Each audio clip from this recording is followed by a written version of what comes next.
Hey there. Yeah. I've been thinking, I've been wondering, what Uh-huh. between the two fates Oh of God. a I know what character, this is. Yeah. which is worse? Ugh. Assist trophy or Mm? assist trophy or me fighter? Because Assist trophy is way better. because we acknowledge we acknowledge the character, we acknowledge it's a popular demand, but we didn't get what we didn't work it in to the season. But here it is in some way, shape, or form. It's a consolation prize. But the assist trophy at least looks like the character. Like think of Cyborg Ninja and like how cool Cyborg Ninja looked. Like, and he does his cool move and then he's gone. He's And standing. the assist Yeah, you can put him standing next to the rest of the cast, and he's there. and the assist Mm-hmm. trophies aren't like relegated by the rules that you would give like a regular fighter. They can do any fucking bullshit they want.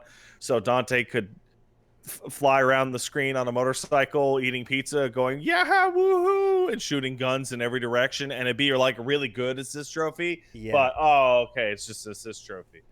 like it still ends up basically amounting to a striker cameo of the character as opposed to a glorified dress up of sorts. And I So don't we're know talking. why, but it's just like just the proportions annoy me. Yeah, so we're talking about like a couple hours ago. Me costume fighters got announced during the Kazuya Direct for Smash, and it is Shantae, Dante, Dragonborn, and Lloyd from Tales of Symphonia. And like everybody mad because Dante is a me costume, but like more than that, like look at Shantae, who's the character they show in the trailer right after her. Shantae is one of the characters like Sans that gets like a me costume that changes their body proportions so that they look 100 times more like the character. Mm-hmm. And she comes with music. Dante is the regular ass me fighter with Mm-hmm. like a Dante wig on and like the costume stapled to him. Not Like every he looks like shit. Cuphead and Sans are the most beloved of those costumes because they happen to be close enough in proportion that they can just make it accurate. They You didn't. They know? didn't take Sans and Cuphead and Shantae and slap their outfit onto the me torso. Mm-hmm. Mm-hmm. They gave Sans and Sans and Cuphead specifically like different heads Mm-hmm. that It that would would be fit. now if you could if the me fighters were human sized and you could just put a skin of all these guests on, it would be like I, what? They should. I just saw this. Somebody in their chat said it. They should have said it's Dante from Beautiful Joe Sure, sure, yeah, because that's fine. exactly what he looks Fine, like. fine, yes. But no, because Dante from Beautiful Joe still had Dante's face and not just the Me Fighter face with Dante's hair on it.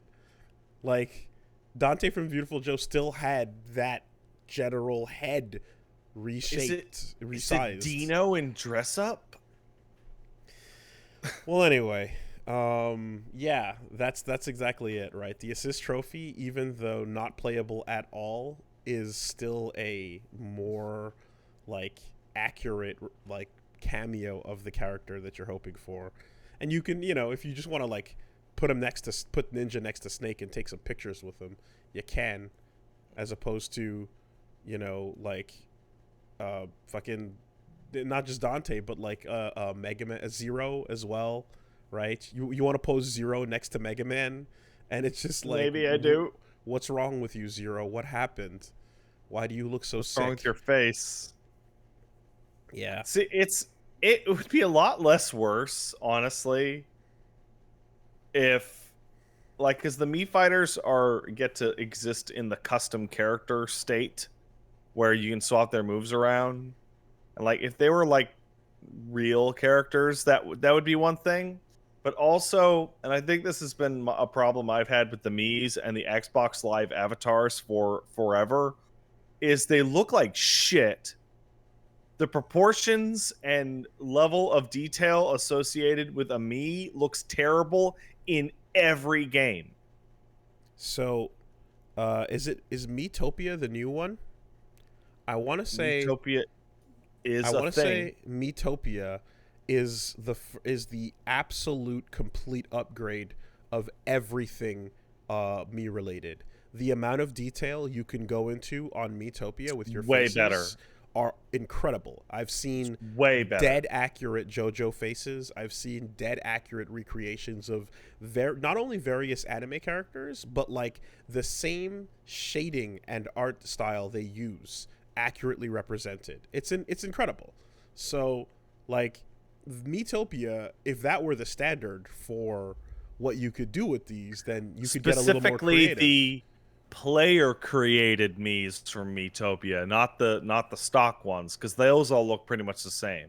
Yeah, the ones that basically allow you to paint a face is what, from what I can tell, because it doesn't seem like they're just grabbing, like it's not like the days of like, let's grab these weird shapes and like of eyes and noses and put them together to create like a Samus helmet, you know. It's like, no, it seems like they're just painting these faces on. It's I've seen amazing work with it.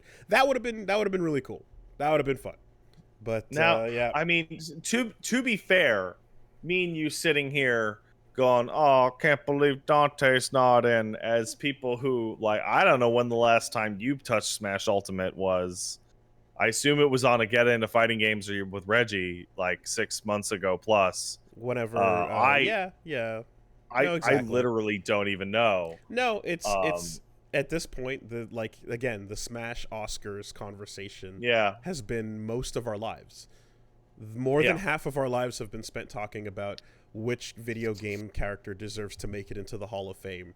That is Smash. Oh, And man.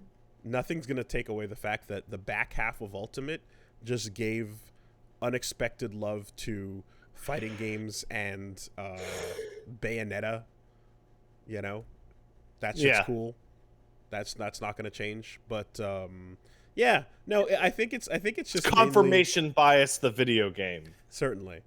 I think mainly, and the fact that Minecraft eventually did happen kind of shows you, like, no, like the numbers, the popularity does matter and affect what is going to appear, you know, in that that cast. I guess it just kind of felt like as the momentum rallied for people to be like, okay, the more characters get included, the more it's like Dante is a bigger, more popular, like Dante is a good Capcom drop for a game like this based on like the level of characters that have shown up in previous I saw drops. a friend of mine, I think it was Lulu, posted like an article, like a series of screenshots that was like, Smash has done me dirty 3 times.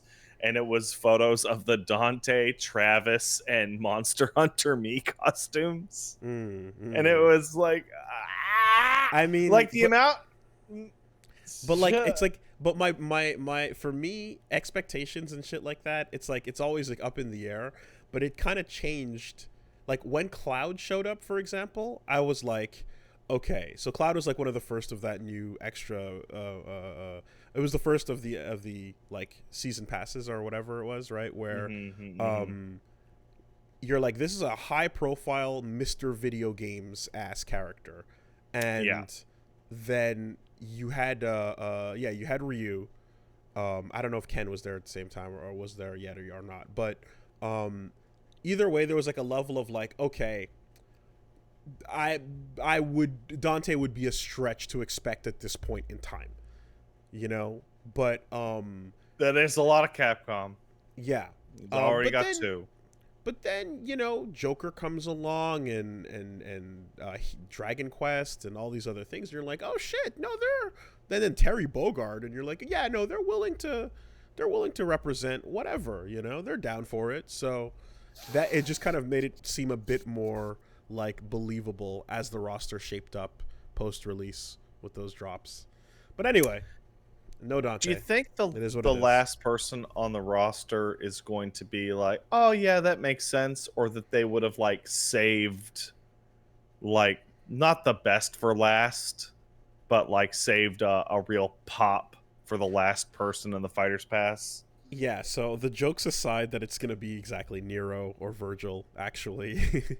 Or Byleth the sequel. Honestly, I really hope that it's exactly what you said. It's a pick that's like, yeah, that deserves it. Waluigi would be great. Oh man!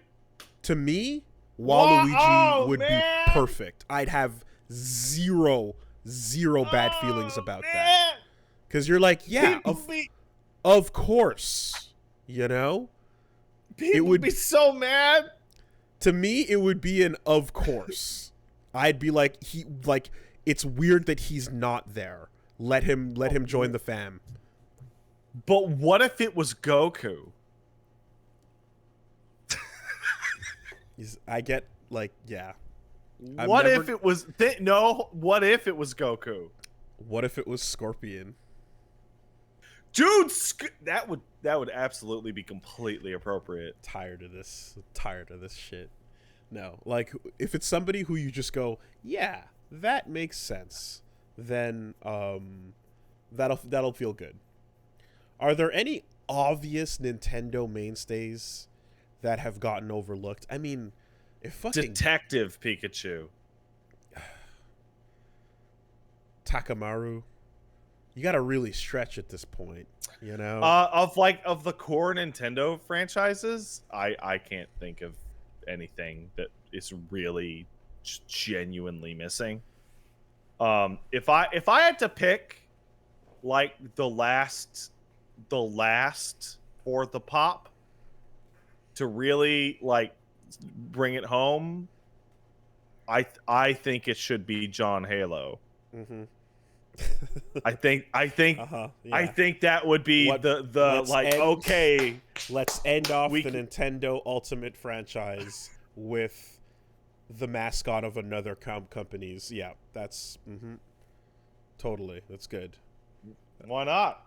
That's the bookend you need. Please go. Please, I look forward to the Sakurai 1 hour breakdown where he's telling you to basically go play Xbox a whole lot. Yeah. Oh no, John Halo's never been on a Nintendo console. I think he's the only. Yeah, I mean that's the thing is just like, if not like a Waluigi, like yeah, head nod, you deserve the spot kind of thing. You know, I don't know. I was almost going like what, like is there an in lore, like could you do you want to make Taboo playable? Do you want to fucking get Master Hand as a like what? Nah. Yeah. I don't know. Would you fucking freaks shut up about Gino? Nobody care about Gino. Oh God, Among Us with just all the kill animations as the somebody pointed out as the John Halo is in Fortnite on the Nintendo Switch. The Nintendo Switch. There you go. What the hell? I got a phone call? Shut up, phone call. I don't need you. Oh, it's my mom and dad. I'll call them later. Okay. I'll send my dad a text message saying I'm at work.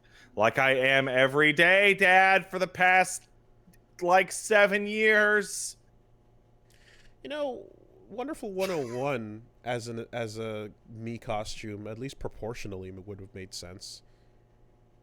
That would have been a decent fit. You put the mask on, and then you don't have to look at the dumb me eyes, because at least it's hidden by the Wonderful 101 mask. Yeah, you ask Sakurai, what about Wonder Red? And he's like, who, what?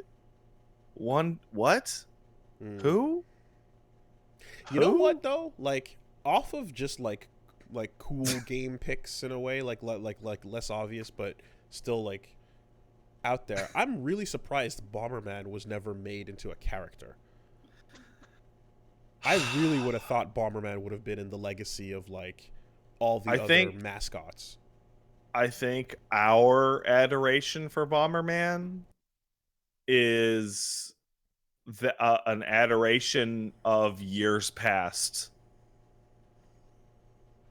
He's not as relevant these days because there's not as many games coming out, but but whatever our adoration of years past is, Sakurai would have the same thing. That's true. He's clearly demonstrated where his nostalgia lies, and it's in the same era, you know? Yeah, he's an assist trophy, but my point is, I'm surprised he didn't make it as a playable character on the roster. Yeah, because I thought he would have been of that pedigree. Throw bombs, but he'd also inflate them and kick them, and ride, and bounce, and he'd get the buddy animals, and then you'd get the different power ups. You get the red ones, or you get the ones that skip over blocks. There's power. You can do shit. You can come up with a move list for Bomberman if you wanted to. Definitely. Yeah. Wait a second. I know who should be the last character. I just checked out. It's coming to the Nintendo Switch. The detective with pal Kim Kitsuragi from Disco Elysium. Disco Elysium. He shoots up as his down B, and it counts as a reflect. Your entire B button interface is just different stats talking to you. Yeah. So each of the 4 rows is up, down, left, and right, and you don't know which one's going to kick in, or what they're going to have to say. Including the detective would just kick that game right up to the M rating, like, by default. They couldn't include the name of they couldn't say Disco Elysium. They'd have to they'd have to say his name, since the ESRB apparently has a rule against that now. Ever since who was it? Someone made it in, and then Joker. Oh yeah. ESRB has become like the spoiliest organization around. For real. And then Kirby swallows him. Oh no! Oh no, Kirby! No, don't touch that. You don't know where it's been. Oh, Kirby gets the smile. Expression? The expression. Kirby gets haunted by just an awful past. His ex Kirby. Yeah, and are Kirby's called Kirby's? I don't know. Kirby starts talking about the Curb Carousel. All right. The Poyo Carousel. We're moving off this. All right. I don't like that. That's not good. It's not very good. It's actually quite bad. It's far from good. Nobody likes that. Nope. There's no reason for it. Anyway. What's up with you, man? Not much. Yeah, well, I guess coming in hot this week. Yeah. Well, here's what's up, I guess. The tail end of backstory related things, hopefully. I decided to try. I wanted to know what it would be like to move around the recording setup, to put the good chair in place where I can use it most of the time. And that required a major overhaul of the recording area that would result in things feeling... There's pluses and minuses. Overall, things feeling way more office-like, because I'd be in this office chair. I'd have to have a little surface in front of me. Pros there would mean I could put a keyboard and mouse down in front of me, and if I ever went back to any of those games, I would just be able to play it on this kind of surface, cubeless. But the minuses were I was trapped in a corner with a desk in front, recording setup on this left, Reggie on my right, and no escape whatsoever. And it was also... It kind of loses that, hanging out on the couch feeling. Exactly. It's tangible. And I realized that I'm like, oh, sitting here with this, not only is it, kind of trapped and claustrophobic, but I would not want to continue hanging out here after I was done recording to do my regular, watching and playing of games and hanging out. Or Yeah, because it would feel like you're at work. In it big air does. quotes. It's so crazy and fast how quickly that comes back.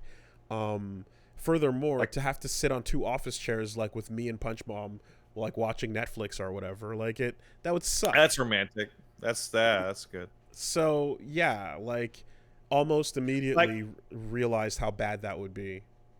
like those of you who are watching at home, watching with the video, can see me right now. But those of you who are listening at home, you could just look at any stream that I've ever done. Well, I mean, in the recent couple of years.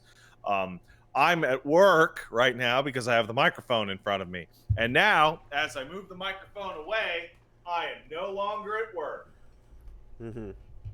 And that's literally all I got to do, right? But when you're in an office chair, no matter how much better it is for your back, and there's a desk, I get what you're saying. Yeah, it feels bad. I just hated it right away, and I think that like in the long run, by putting enough support behind me on the couch and everything, it'll be okay. But that instant switching mentality just like was like, oof, oh god, I hate that, and it also like made the area that I had to put that couch into, which is basically in front of my arcade, also suck because it'd have to block off my access to my shelves and books and things. It was just no good. So we killed that. The feng shui was garbage. Put it all back into place, and then we're just gonna stick with what we have for now. I realized, and I've mentioned this quite a few times on my streams, but like, not many people or not many games account for like couch setup play. Like it's really like it feels like these days it's kind of like, okay, your console is going in a living room of some kind, but like games on PC expect you to either be running a laptop on a desk in front of you or a tower but with a monitor on a desk in front of you. And like people that most streams now are also someone with a desk and a camera right in front of them, and like all, and like a, the ring light and all that shit.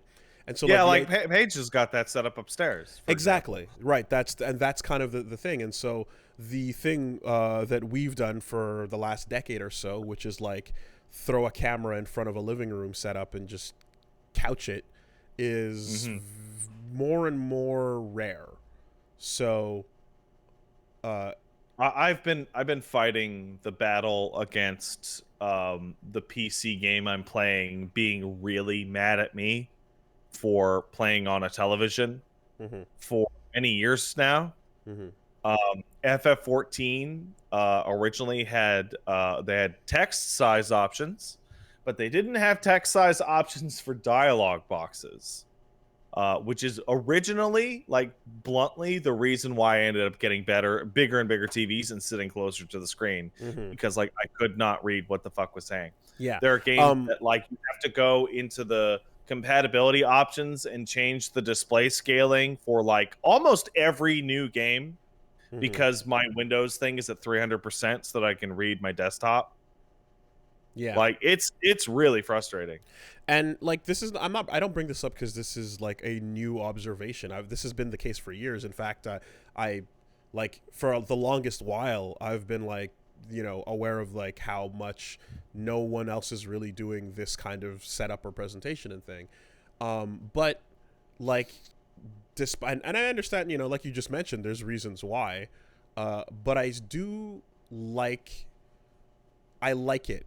I like it more than the alternatives. I like the comfiness, especially when you're recording with a second person. That vibe is really cozy, and that it matters, like when we were not putting cameras on when we were streaming, like when we were just recording with mics, just putting a mic on the table, it was still tell. It was still a couch feeling, Yeah. even before there was any video component. And even when it left like my apartment or your apartment, even when we got an office where we could have done an office type situation, we still went for a living room setup in that like I remember open space too. When we got that office, there was like, are we gonna lose part of that feeling? And then we got like a big fat couch and just recreated a living room inside that office, and it's worth it. It's like the cozy aspect is it's intangible, but it's you know, it makes a difference, and I think I would I don't know how I would sound or be, but like I feel like there'd be a different energy if I were like streaming from a workstation gamer setup. You know, Well, something would be different. I can tell you right now, like me and Paige will stream like Dark Souls games down here, right? And we did so back at the old place, and it's like there's definitely needing to turn your head to look at somebody in shock your voice drops out from the microphone, right? Is definitely a very different feeling. And being on this couch in my house has allowed for something that you would never get in a standard chair desk computer setup, which is constant dog and cat harassment. There you go. I am unlikely. So when Paige is upstairs doing her stream, she is unlikely to be physically knocked from her seat by a 65-pound piece of shit at Big. Correct. Where I am occasionally. Now, the other part of it is that at least my game choice generally doesn't also lean towards one where I'm like going to be needing to be at a desk of some kind, you know, like that's the other part too. If you were MOBAing, like, yeah, right. So doing the hard MOBA, and that's another big part of it too, is that like, you know, the types of streams offered in general by a lot of PC gamer variety folks are playing a lot of games that require, you know, that kind of surface area in front of them and such. So it all adds up. But although like trying to squeeze an arcade stick into place sometimes on some people's streams, I do see that they kind of are like trying to figure out how to make desk space or lap it or so. But yeah, in any case, I think I've just, by going through the test, I've proven to myself that I'm like, no, this little intangible thing that is the couch is an important part of the feel of how we play the games and how we record, and I would hate to lose it. Now, more importantly than that, does sitting on the couch now still destroy your spine? No, it doesn't. My back's doing quite fine. It's going good. Oh, that's nice. All right, good. Problem solved for the time being. Yeah. That's moving shit around. Other than that, so yeah, I finally got a chance to, you know, crack open Strive. I was surprised with oh my god, some of the things. Play it this week. I forgot. So I was surprised to see the change to the character select theme, which I was like, oh, they made it an instrumental version of Smell of the Game instead of the track they were going with, which, you know, I was like, okay, that makes. I specifically used the theme from the beta character select screen at a part of the lore when a lot of characters show up to kind of give that energy, and it now makes no sense in a post final release world. So that was dumb. But anyway, I don't know what the character select screen sounds like. I've only been on it for 4 seconds total, I think. Okay. Well, it's just instrumental smell of the game. That's about it. I don't know why they went for the change, but they did, you know. Still cool, but I like the old one. I checked out some of the missions. Still pretty handy, still pretty good. I know the back half is a bit more character specific, but overall, I like that they're there because it's a nice way of just kind of like, yeah, breaking down some things that are just like, hey, so learning how to do a jumping attack or how to block a jumping attack is one thing, but knowing that you should be like getting ready to alternate between that and a low is like having a little specific mission for that is nice. It's helpful for people. And I think I was talking to my friend about this. I think it's nice to have a thing in a fighting game where, and we'll be talking about the best way to teach till the end of time. This is going to be just a topic forever, you know, and I'm endlessly fascinated by it too. But like, I do like the idea of the moment of like, damn it, I'm losing and I don't know why. where the idea is like there might be an answer for you inside this list if you go through it, but you can kind of stop if you're just like, I'm a bit tired of this, I don't want to go any further. But knowing that like it's almost like there's a book and you can read a bit, you can skip through some chapters, and like knowing that it's like, okay, the answer I'm looking for is probably further in here somewhere, as opposed to just throwing your hands up and not knowing and effectively thinking there might not be one, you know? Because I know any other genre I played, or of any other kind of game, like, yeah, if I keep, like, I don't know, if I'm playing like Go and a certain formation keeps fucking me up, or a certain opening in chess or something like that, you know, I would then be like, well, I don't have the like drive to go in and like learn all the tech involved in like countering this. But if I ever did get to that point where I was like, you know what, fuck it, I want to learn how to do this, I would know that there is a place to get exactly what I need, as opposed to just like throwing my hands up from it. So that's pretty cool. I like that that's there. I have a question about your experience with Strive. How do you feel about being assaulted by a gorilla versus being assaulted by a porpoise? Well, as we said on stream, very, very soon, I imagine, the team at ArcSys is going to take a trip to SeaWorld, and they're going to start treating the dolphins the way they do at SeaWorld. And I think in short order that will be corrected. It won't be I don't think it'll be a problem for too long. You can get away with what you can for now, you know. I feel like it's been a long time since I said this about a game and actually meant it, but the Totsugeki pressure is actually brain dead. Like, it's so good. It's so good. We just started singing Marineland theme song for the Canadians, because it's just that's the Canadian SeaWorld, because it's like, yeah, the guys, this ain't gonna last. It is, you know. And I mean, look at like the difference between pot with a safe hammerfall versus not is humongous, right? That change was a huge thing that made him no longer ridiculous. He's still nuts with his tools, but it makes it a tolerable fight. And I think that, like, in this case, yeah, looking at the way Soul and the way May are in the game right now, it's probably coming real quick. I'm not expecting this to last. I saw people breaking down like Soul versus Kai's hitboxes. Yeah, and you like, can look at the hitboxes. Like, it feels like some of those characters just didn't get that second pass. Or like Soul's punch is like a big red square over like his whole body. And then like Kai's little kick, his low, is like just the sword, and he's got hurt boxes all around him. Now, if you're as a beginner, none of this matters, right?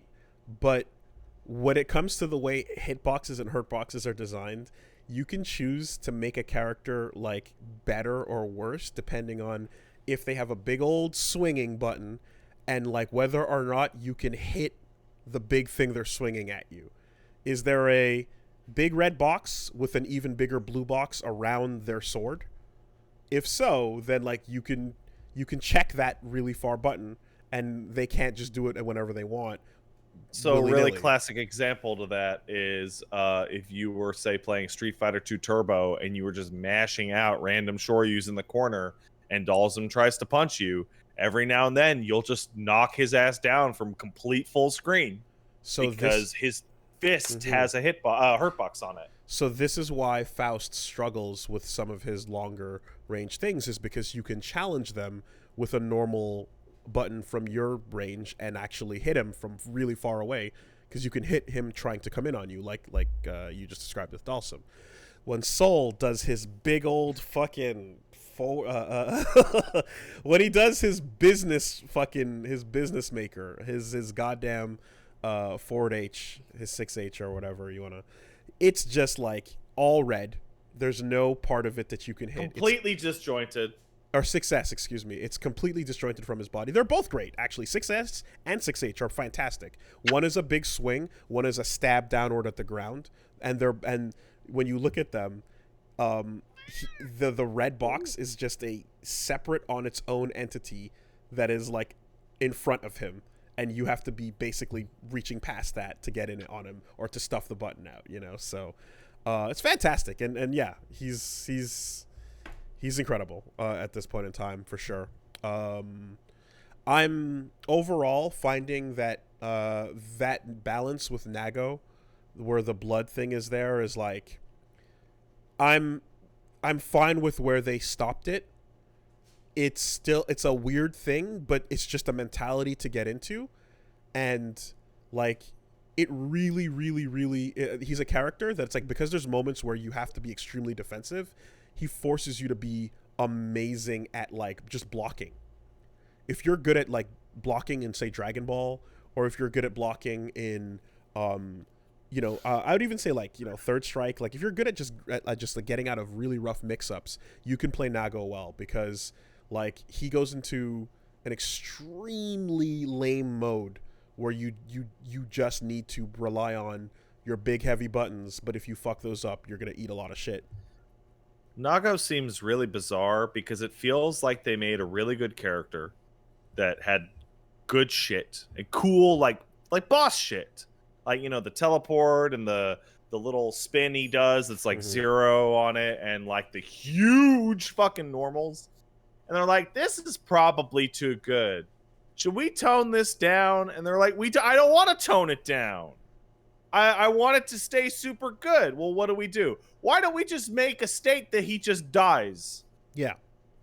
like yeah. They could have made him a normal character, but they would have had to take all this cool shit away. Instead, they made him a really, really, really good character that sometimes just dies. And there are still those moments where you're just like, spend all the blood and hope that you're gonna kill here, like use it all in the moment. But it requires a self-discipline and patience that I really think they were designing for. I think they were trying to emulate that, like the character in lore being like one where he's trying to maintain the urge to just go crazy and go bloodthirsty, and he's a vampire, and the vampires in that series are busted, so yeah, that's totally fair. So I think that's what they're going for with it. But once people and thankfully, like there's his like really simple basic mix-ups where it's like the ways of hiding the bite, like putting it after like SS or a couple of other different basic strings. All the tick throw bullshit that you would expect. All the tick throw bullshit. Thankfully, once people start escaping the tick throw, he has a good collection of options for the various escapes from that bite fear, So he has the ability to do the thing that grapplers do, where it's like you put the fear of the bite in place so that I have my counters ready for when you try to jump back or when you try to press a button or whatever the case is. And I also noticed too that like after the bite, because you have that like perhaps like 2 seconds of like discount blood time, you can just spin. You can just go insane. You have about 2 seconds to lose your shit with blood, and then like it'll come back at a reduced price. Very, very interesting like management character that again, yeah, they found a decent place for it at this point. I'm not, but I have to put more time in. But just based on doing I did the one stream and did a little bit of training mode to see where he's at with things, and seems okay. But I'll let you guys know once I get more time there. Overall, had a good time with that. The lobbies for private rooms, I tried to get that going, and it unfortunately like doesn't survive getting hammered by a large group of people. So as far as I'm concerned, that shit doesn't work. Really, I did that the first day it came out, and I didn't have any troubles. I had people. I did a stream where people were just filing in and had no issue whatsoever. Maybe it depends on whether you put a code on the room. I know that on PC, some people were saying there's a like On PC, it was significantly more worser. So I've been hearing different takes on one or the other. But what I did was I had a room with a password on it, and the stream could see the password, and then like one person made it in, and everyone else was getting stuck at the door because there were too many people trying to get in at the same time, and it just couldn't let anyone through. So it was like, okay, this is actually not going as smoothly as I was hoping. So that's not good. I don't like that. Meeting up in a park is still the way to go for that. Went through the story mode, finished that off, and yeah, that's just another 4.5 hour commitment. To which, if anyone was asking, am I going to make an episode for that? The answer is, Arxis wanted me to get you caught up so that you could watch this. What would the point of me summarizing this thing that they're trying to sell you be? Right? Right. Yeah. Makes sense to me. Overall, it's fucking wacky. I'll,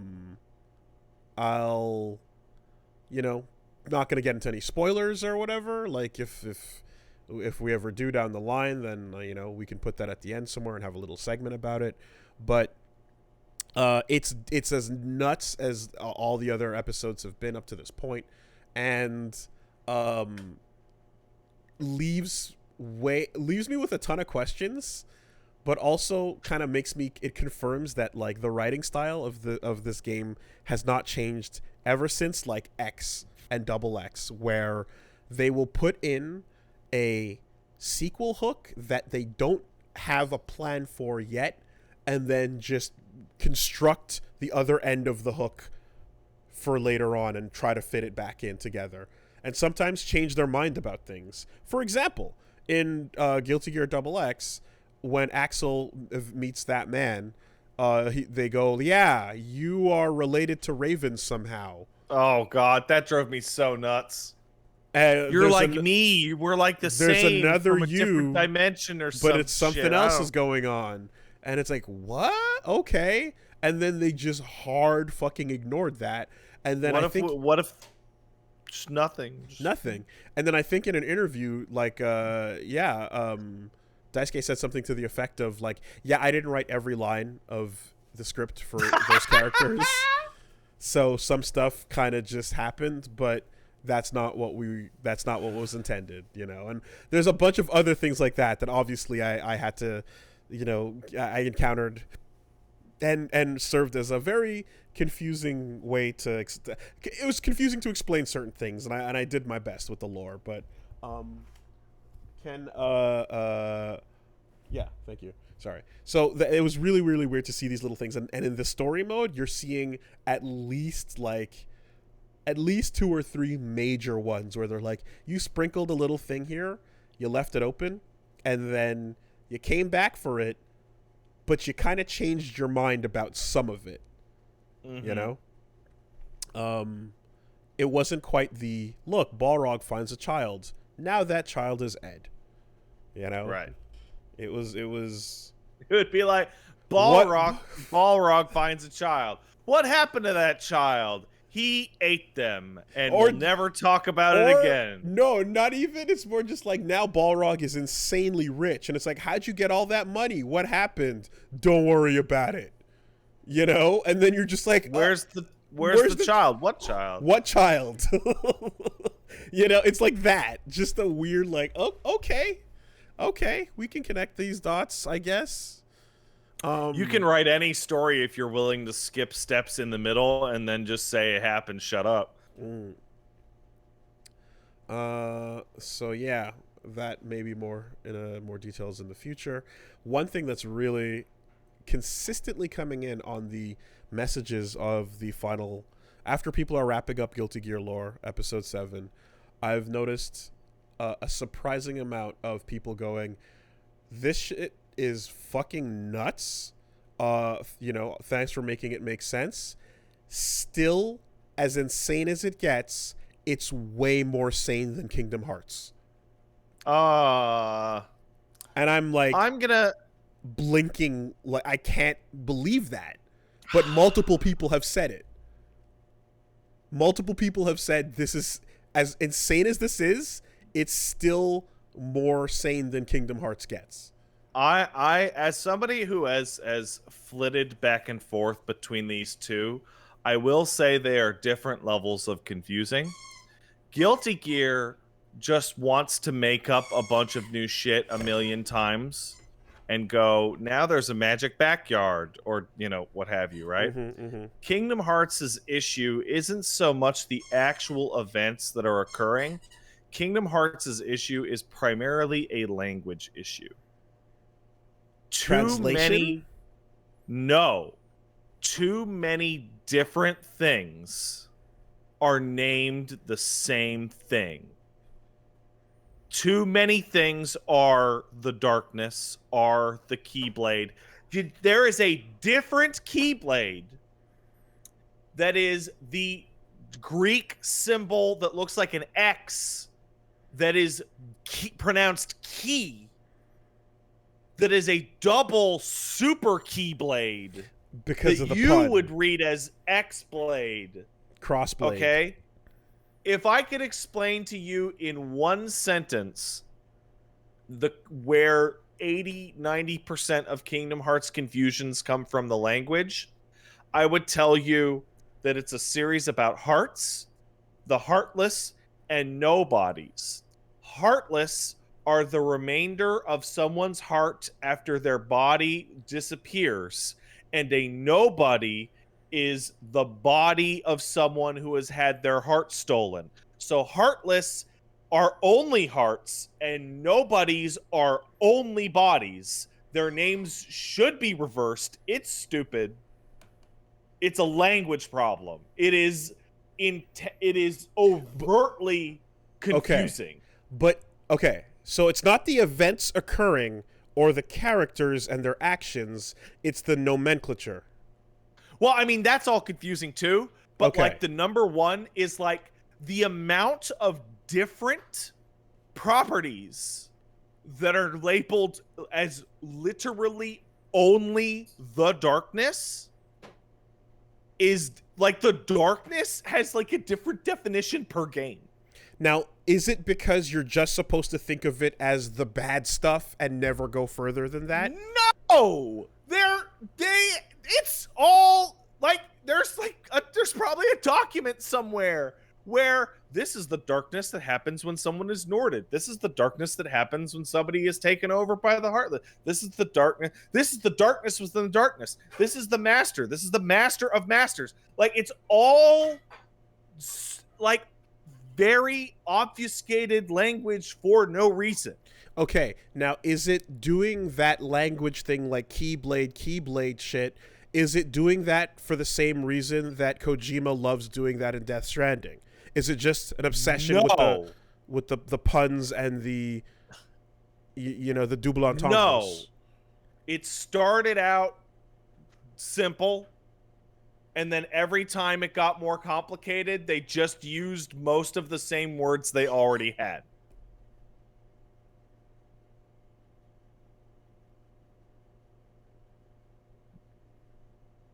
And this series has the audacity to have its first game's theme song named Simple and Clean. Simple and Clean, yes, yes. Because Guilty Gear is batshit crazy in its characters and events and, like, overall chronology. Like, it's a batshit world from inception that then rides out into little batshit crazy, like, droplets. You know what I mean? Okay, so to my that knowledge, sprinkle into the ground and sprout batshit crazy flowers that grow into batshit crazy trees. to my knowledge, and this is incomplete knowledge, we have four enemy factions, 5 enemy factions. Six. We have the Heartless. We have the Nobodies. We have the Dream Eaters and the Unversed. Those last two, don't know what they are. Straight up, I played games with them in it. Couldn't tell you what they were. Straight up, just can't. I don't know. Okay. Then you have Organization 13. Then you have a different, not Organization 13. Then you have a That's fine. Then, okay. Multiple villain factions is fine. I can give you that many for Guilty Gear. That's okay. No, hold on. You want to talk names? Let's talk about Ansem. And the actual nightmare that is the name Ansem. Okay? Ansem is the villain of the first game. Right? Got it? Bad man. Second game, he wasn't the villain. It was his Heartless that was the villain. And his name was Ansem, but he stole it. And now there's a second Ansem, which is the real Ansem. And the new ones is called Xehanort. Okay? Xehanort is actually not Ansem or Xehanort. He's Ansem's nobody that took on the name of a different guy named Xehanort. Okay. And that Xehanort is voiced by Leonard Nimoy. Oh, and you're also wrong. And you're also wrong. Jesus shit, like. And you're also wrong right away. But here's the thing, because so that other people are Xehanort. So that almost super totally analogs in a lot of ways with this shit over here too, but at least they have the sense to call them a different name.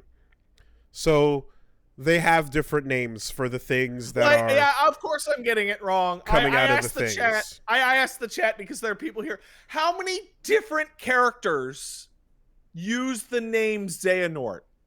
Mm-hmm. I want to say it's like 4 or 5. Yeah.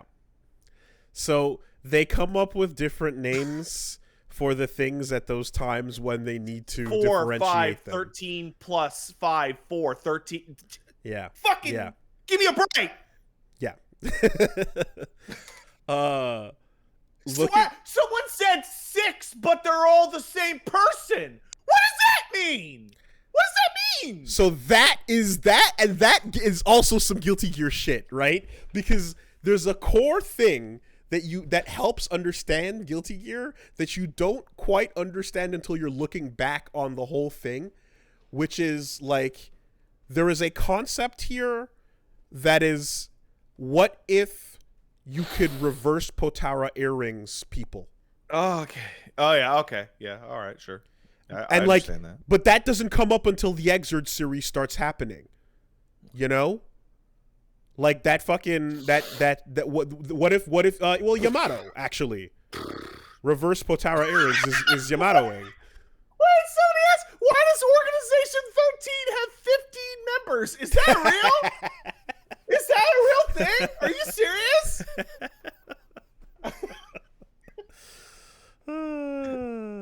Solid. Strong. Everybody says yes. Okay. Yeah. Well, according to my quick and dirty poll, 59% of people agree that Kingdom Hearts lore is more confusing than Guilty Gear lore. 41 to 59%. Oh. Yeah. So people feel very strongly about this, right? If I could, you know what I should have done? I should have put a like yes, no, and yes, and I feel strongly about this, and no, and I feel strongly about this is a better version of that poll actually. But oh man, interesting. It's on my Twitter. Well, anyway, what I can definitely say is that like yeah, it was a story told by making the bridge as they crossed it, you know? And sometimes you kind of go like, but what about the strings you set up over there And it's like, whatever. are we on the island or not? Shut up, you know? Nah, and it's whatever. fine. It ends up being fine. Yeah.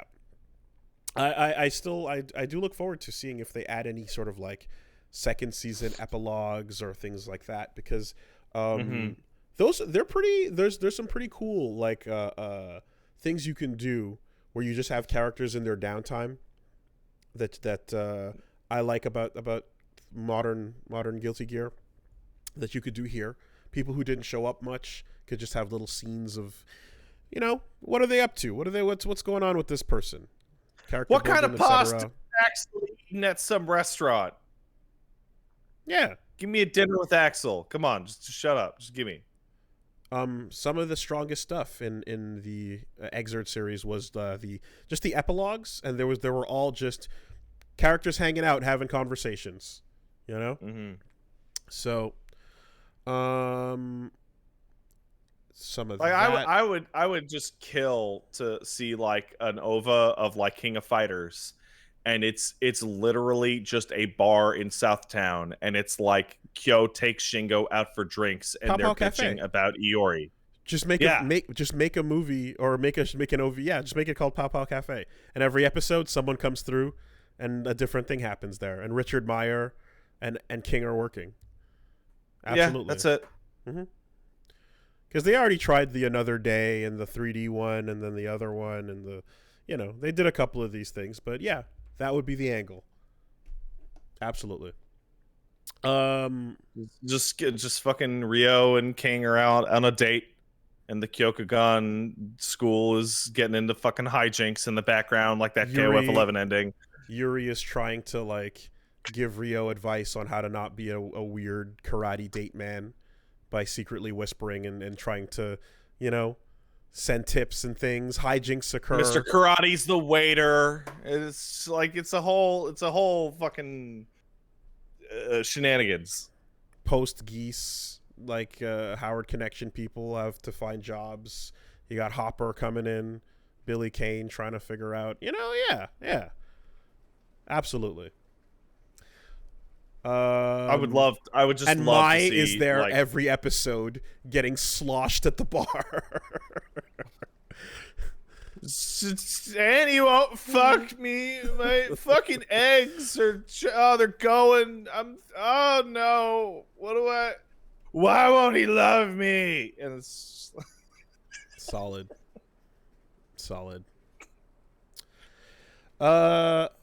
Anyway, my you've had enough. More Guilty Gear in the coming weeks as more time is spent, but some of those extra colors are very cool. I like seeing like 7 through 12 now. I like that color 7 is pretty much purple on everybody. Looks very clean. Yeah, and that was that. And then the only other thing I did was I beat Onimusha 1. That game's great, but old. Very. It's interesting seeing, like, hey, look, there's this mandatory part of the game that is a prototype Bloody Palace. Yeah, there's also, like, it follows the Resident Evil formula to, like, such an extreme degree that you get to the 60% mark, and it's like, play as the other character for, like, 30 minutes! So, I may or may not have experienced the zapping system. Yeah.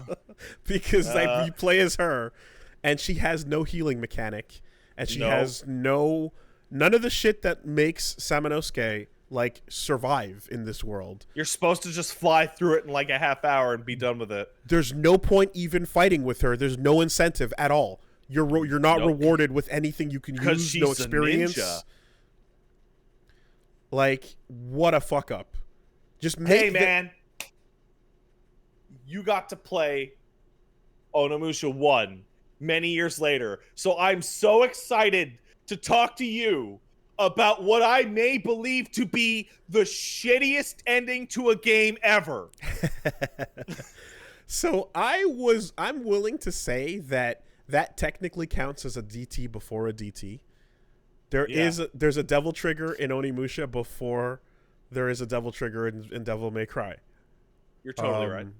Yeah, that very much reeks of we didn't have time for this feature or any of these features. let's start working on the sequel immediately because we're out of money. Am I wrong in that?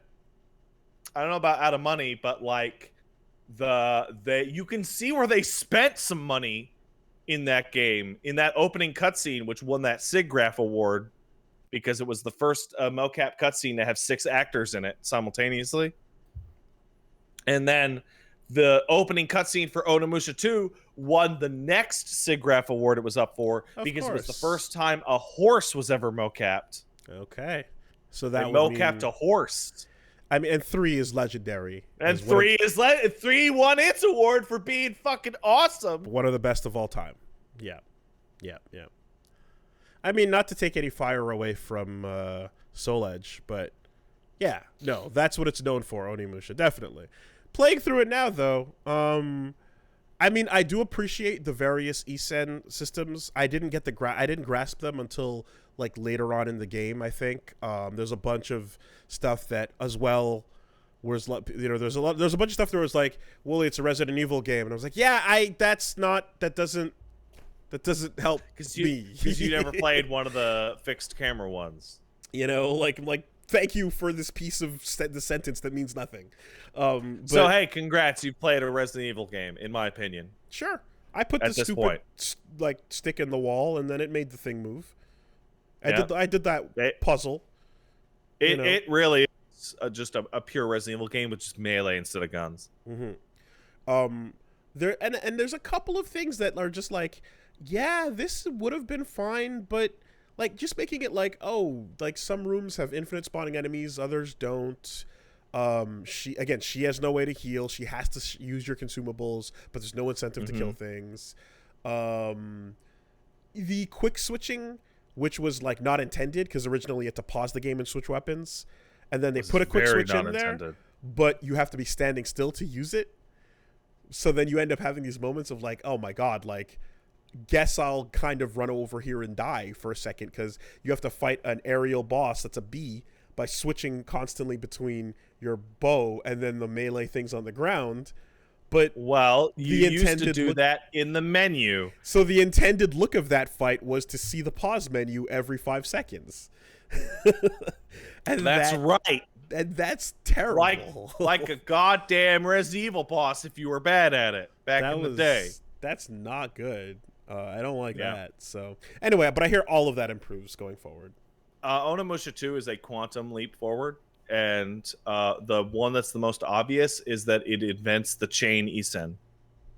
So Isen keep the same basic rules. You can do the block one, which is a little easier, but it doesn't, you know, it's not quite as good. And then you do the dodge one, like, you know, the right before they hit you.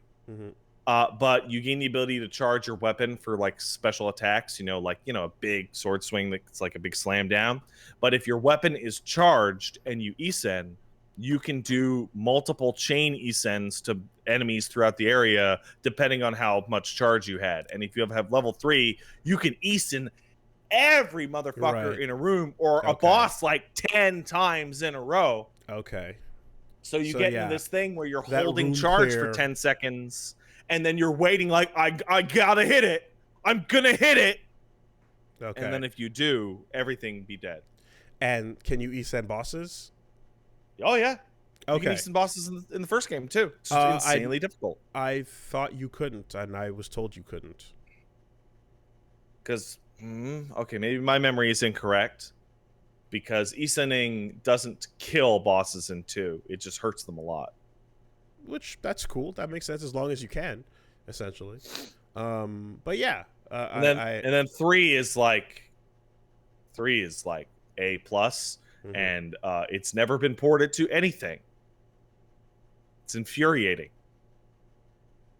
For anyone who's never played Onimusha, Isen is the main mechanic, I would say, where right before something is about to swing at you, you slash and just do like a, you know, movie style samurai cut through it, and it dies right away. You fucking kill them. They disintegrate off the hit. Like, they're dead. Yeah, which plays interestingly when you start getting like the slower, bigger guys with shields, because like they're so slow that the timing of their Isens is weirder and harder. So you have to rely on, like, I think like the dodges and the parries if you can. Yeah, it's fun. It's fun, and I do get the feeling of like sometimes you're fighting and the camera drops to some stupid Resident Evil hallway camera, and you're gonna die if you don't lock on and start using the D-pad immediately. You know, because the stick starts going relative to the camera position, but the tank controls on the D-pad are not. So you have to you get in the flow of like always switching back and forth between the two on awkward camera cuts. Well, the real solution is to just always use the D-pad. But you can't run when you're doing that. You're walking slowly, or you're holding down lock on and doing like Smash Brothers style. No, you can run with the D-pad. Did you have to hold down a face button as well? Yeah, you hold down, I think, square, I want to say. Okay, because holding down up and down, you were doing walking speed, and then then the stick was just running that direction. You had to hold circle? Okay, well, you know. Yeah, just like a Resident Evil game. Okay, well, anyways. Yeah, I know. You want to play a really fucking weird game? Track down Dino Crisis 1. That game is just bizarre top to bottom. But you're using guns. Right? You're using tranquilizer darts. Sure. Like that all makes sense to me because it's projectile based, which means you're lining up your tank with the target down the hallway. Mm-hmm. The sword part of it, where you're in the face, you're up in the everything's ass essentially, is where it gets really weird because it's like you're surrounded on both sides and you do have to step into a place where you're not going to get hit, but then the camera switches and you're like, oh no. Let me put it to you this way, and this is the weirdest thing about tank controls because it's almost like a pun in that they're a matter of perspective. Onimusha and God Hand have really similar controls. Yeah. The only thing that changes is where you put the camera. Absolutely. Yeah, God Hand is, and it makes all the difference in the world. It's all the difference. But overall, yeah, it's a cool game, man. I do very much appreciate what they were doing back then. I really wish they had ported the second and third ones forward. That dub is fucking terrible. Oh, I forget, but I believe it is perfectly bad. Wait, no, there it is in my mind. Oh yeah, Hideyoshi sounds like a fucking freakazoid. Yes, Lord Nobunaga, will you? Yeah. You know what? I think the only person I like in that first dub is Guildenstern. Which one was that? Brain Demon Man. The Berserk. Yeah, the Berserk. But the Berserk is also a Skeletor. He's doing a Skeletor as well. So, yeah. Anyway, it's pretty funny seeing how carried everyone is in this story as well. Where it's like, yeah, Nobunaga is just some punk that got killed, but his resurrected demon ass, that's where all the ambition came from. Man, if you want to have some fun with voice acting, if you get to fucking Onimusha 3, you get to deal with one of the most bizarre voice acting situations to ever exist, where Jean Reno is the second playable character, famous French or Algerian, wasn't it? Actor, Jean Reno, and he plays the character in French in the beginning of the game, and then a magical fairy makes it so that he can talk to Samanosuke in what is in-universe Japanese.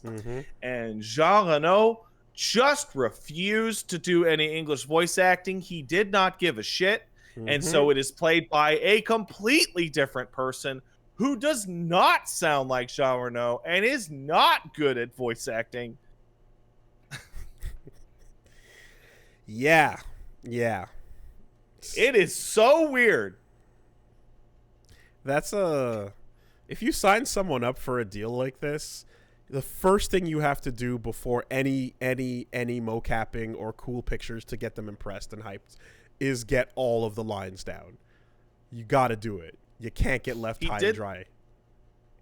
If I remember correctly, if you play the game in French, there was a French version. He does do the French voice acting. Yes, but didn't want to do the English one. Or don't be a coward and just put subtitles down and go, this guy speaks French. What? This was in that era of people getting. This was in the long ago era of the early aughts, when if a game came out in Japanese with subtitles, people would get mad. Yes. Which is a far cry from the Yes. early 10s, where it became the goddamn opposite. Not only games, movies with subtitles elicited subtitles as a joke in pop culture. Well, I mean, they still do, actually. And it's basically like bad movies because I can't hear the thing dubbed over. Is so. Tekken 5 remains an absolute standout legend in the history of voice acting by just completely giving up and just having a cast of speaking 40 different languages, all speak their own languages. You see it as giving up. I see it as not being cowards. Oh, sure. Whichever. Because just who's the most excited to see people speaking that language? The people who speak that fucking language. The character shows up from whatever country they're from. People from that country are excited about that character, and then they speak it too. It's not just look. Hwarang and Baek are speaking Korean, for example. Okay, maybe not. Oh, I thought you went so still that I thought you dropped. No, I'm saying that having everyone in their given language is just it's because the other thing is here comes Bob Makihara, right? Yeah. And shut up, whatever. He's half or something, even though we don't draw him like that or whatever they want to do with it, But a lot of cases, it's you have the or even in Neo, they kind of just go look, he speaks English and Hanzo understands you. No one else does. It's a thing. But is there a mod for Tekken 7 that replaces every single line or grunt from Lars to Swedish Chef Borks? Because if there isn't, there should be. On PC, that ain't hard. That ain't hard. Anyway, that is pretty much it for me. Gonna continue. So this week, Disco Elysium resumes. I saw the title of the most recent episode. I'm glad that you finally got there, because that's a nice little punch in the gut, and it's just like, oh no. Yeah.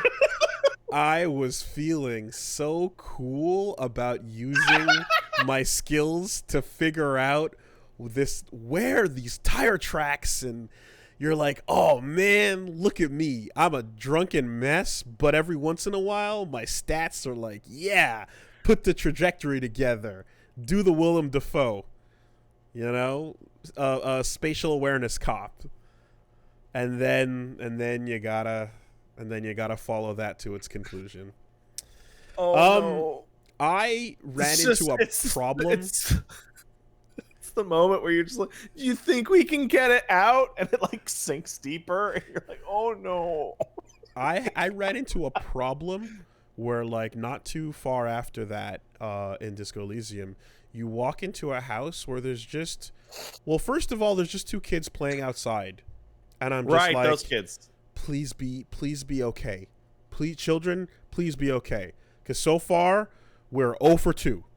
And yeah, that's right. That's true. Yeah. And then they're just kids, and you're like, okay. And then you walk into a house, and then there's another little girl, and she's like, hi. And she's like, oh, you want to feel the dolly or whatever? And then yeah. And then you just kind of have, and then I'm like, I have a moment where I'm like, I need to get out of this room immediately, or I will destroy everything. You do not. Yeah. I was in the middle of saying, this character needs to get out of here. He doesn't deserve this level of just wholesome. And then it's like, will you put your face against the little dolly? And I'm like, no, I don't deserve this. And then fucking Kim is like, put your fucking face on the doll, officer. Do it. Yeah. Now my dolly smells like grandpa. When you get introduced to the horror of that world and yourself. When something just normal and nice is occurring, you feel so worried about what your role in this room will be in 5 minutes. I'm like, I can't. That very nice dice lady almost had to see me strip my clothes off for no reason. Yeah, it happens, man. So I'm just like, get out of this room, leave ASAP. You can't let this nice little wholesome corner get corrupted by your mess. People in that village are pretty nice, all things considered. All things considered, it's a pretty normal-ish village for the world. But I'm just like, everything burns down behind this man as he walks. Like, you can't put yourself around these people. You know, the Kuno juice might rub off on these kids. Kuno don't care. He doesn't fucking care. He doesn't care. He's crazy, man. And I'm wearing his pants too, so yeah. Anyway. Oh, you got the pants. Good for you. Disco Elysium is I fucking just can't wait. Like everything's a ton of fun in that. So that's gonna resume. I do have some errands to run this week, so I might skip a day to make sure I can do those things. But yeah, we have a gap, so we can figure out something new on the schedule as well. So since things in this have moved around, used to do fighting games on Thursday nights. Now we do them on Saturdays, and it does work out because people tend to be around and available to play with us on those days and such. So, as long as the Wednesday slots are open, I might see what I fill it up with. The obvious is to just jump right into Onimusha 2 is definitely something I want to do. There's a couple other picks, and there's some like Salt Party-ish stuff as well that could work. So stick around. I'll let you guys know.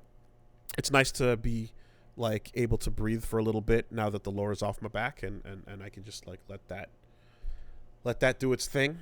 Reclaim some of my normal daylight hours. But yeah, schedule will be posted as usual on Wooly Versus. Come check us out on Twitch and on YouTube. Yeah, and that's pretty much it. Oh, and we the sponsor on my channel, they're Artesian Builds. They're doing a ridiculous crazy discount this week if you're buying PC parts. So if you want that with a big cheap discount, go look at them. By the way, I'm probably gonna, when Windows 11 becomes like a thing, like a real thing for after a year or two in, I'll probably use them to get a big fancy new rig. Don't do the early Windows version mistake. No, I just said when it becomes a thing a couple years in. A couple years like in. as in Windows 10 is starting to become deprecated. Okay. Because I see that logo and I ain't like, look, I've been burned so many times on the early pre-service pack version. Oh no, shit. Yeah, you wait till the second one at least. Yeah. What's going on your end there? I played a bunch of games this week. I played a bunch of demos actually. I played Twewy on. Oh god, it's so awkward to say. Neo Twewy. It's so Neo Twewy. I played it. So I got to actually experience a Twewy in a situation where I got to play with a regular controller. Style points to the maximum.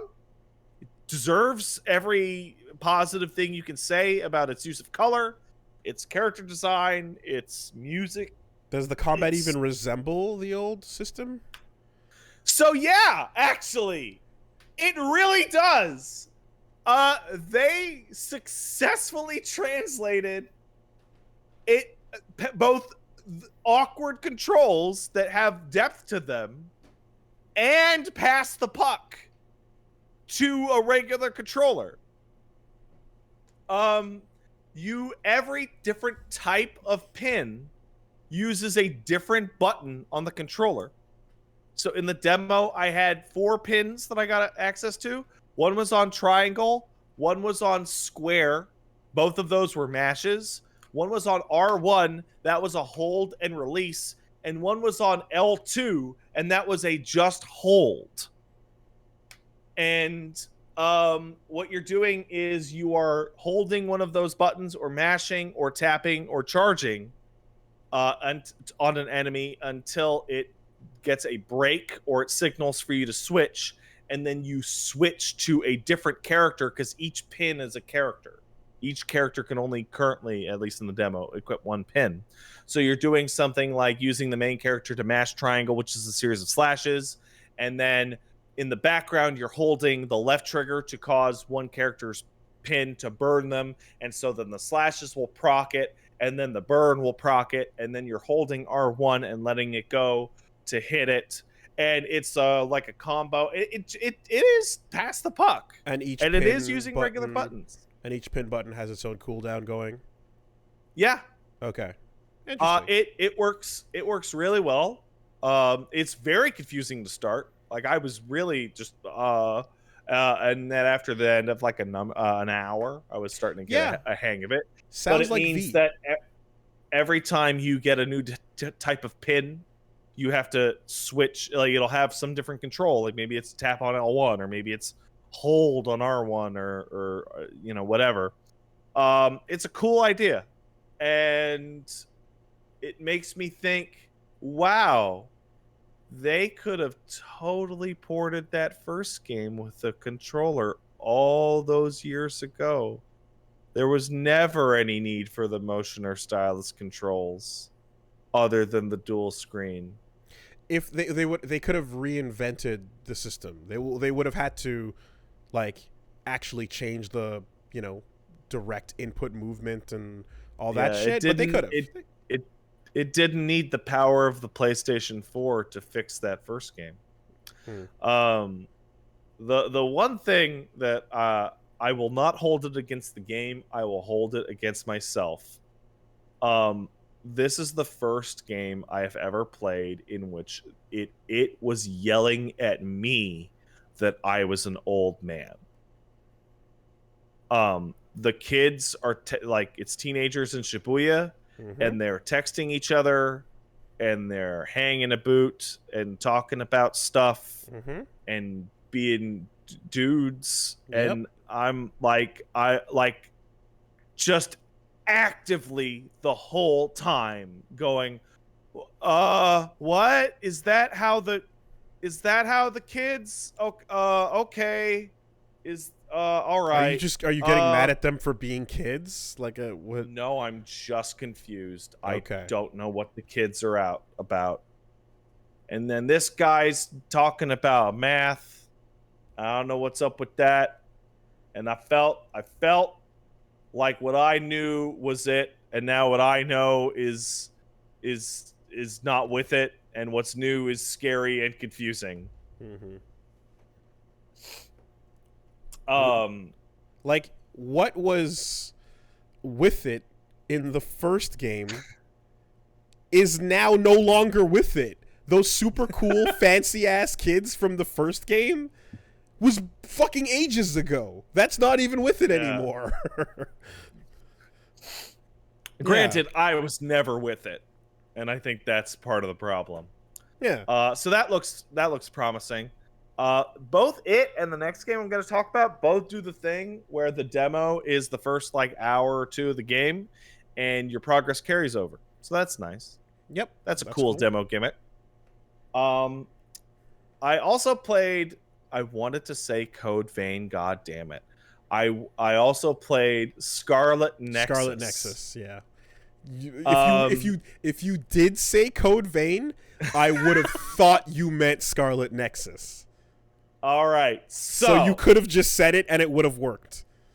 The conversation would have been weird because we would have went on about just Scarlet Nexus, but I would have been like, that part was, yeah. There's obviously a developer change here, and it's slightly different in its mechanics and whatnot. But the fastest way I can explain Scarlet Nexus to you or anyone else is, what if Astral Chain was red?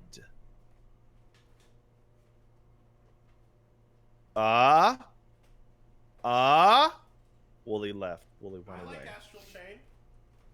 Yeah, what if Astral Chain was red?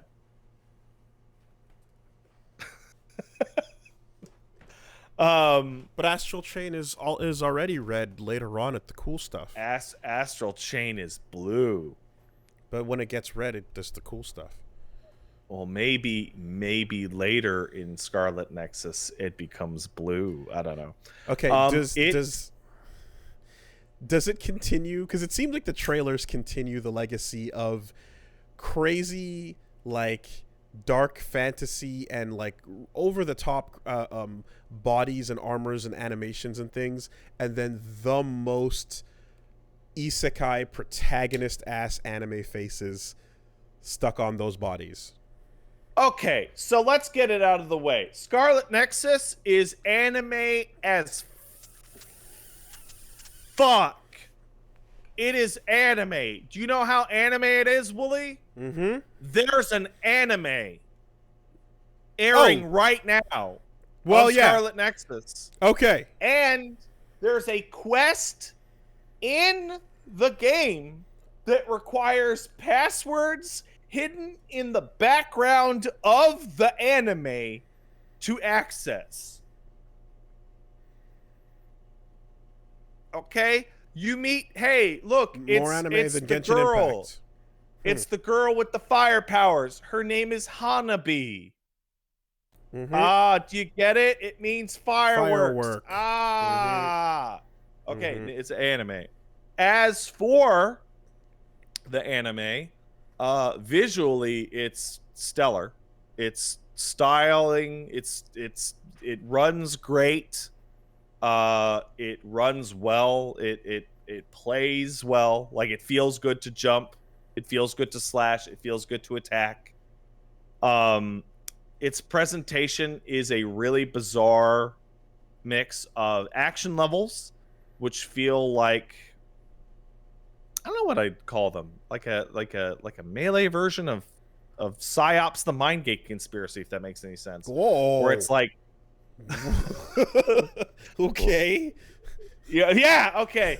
Where basically you have your melee attacks, which are wide or targeted, and then you have your right trigger, which is pick up an item and throw it. And you combo in between throwing the cars and bicycles in your area and comboing, and it wants you to combo and hold the right trigger to pick up an item and throw it, and then use the throw animation to cancel out into melee buttons. And there are specific cancels for those things. Okay. They also have little special items that you would throw at things with L2, which give you special QTEs. So, for example, if you throw a vending machine at somebody, it splits into two pieces, and then you move both analog sticks together towards to hit the enemy. Or if you have a beam that you want to spin, you spin the stick, that kind of thing. So, what exactly is the power? Your character's power is called psychokinesis, but it's basically telekinesis. It's just high-end telekinesis. And every other anime character that you happen to hang out with has a different kinesis. This one has electrokinesis. This one has pyrokinesis. Okay. This one has telepathy, etc. Your party will determine whether or not you can add those. So you start with Hanabi, who's got fire powers. You hit R1 and circle, and a little cutscene will play, and then you have fire attacks, and your combo will change slightly. And you use that to... So here's a situation. You will combo an enemy, square, and during that, you'll hold R2 to throw an oil barrel at them, which will then douse them in fuel, at which point, during that animation, you will hold R1 and hit circle to cause your attacks to become fire-based. And then before the throw animation finishes, you hit square to dash out of your telekinetic throw into them with fire attacks so that they catch on fire. Did you have to pan over to an oil barrel and look at it and pick it up and then look back? You hit right trigger and something is going to fly towards them. Okay. This is a no-look. It grabs fucking something around you. Because what you're describing is also very Forced Unleashed. Force Unleashed rather. Yeah. But you had to grab and look at the thing you wanted to force fuck around with, you know? I'll tell you what it feels like. It feels like anime Control. Okay. Yep. That's a much closer example. Okay.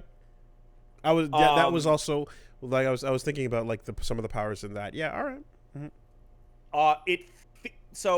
There's a skill tree, and the skill tree, originally I was like, wow, this is kind of limited in terms of movement and stuff.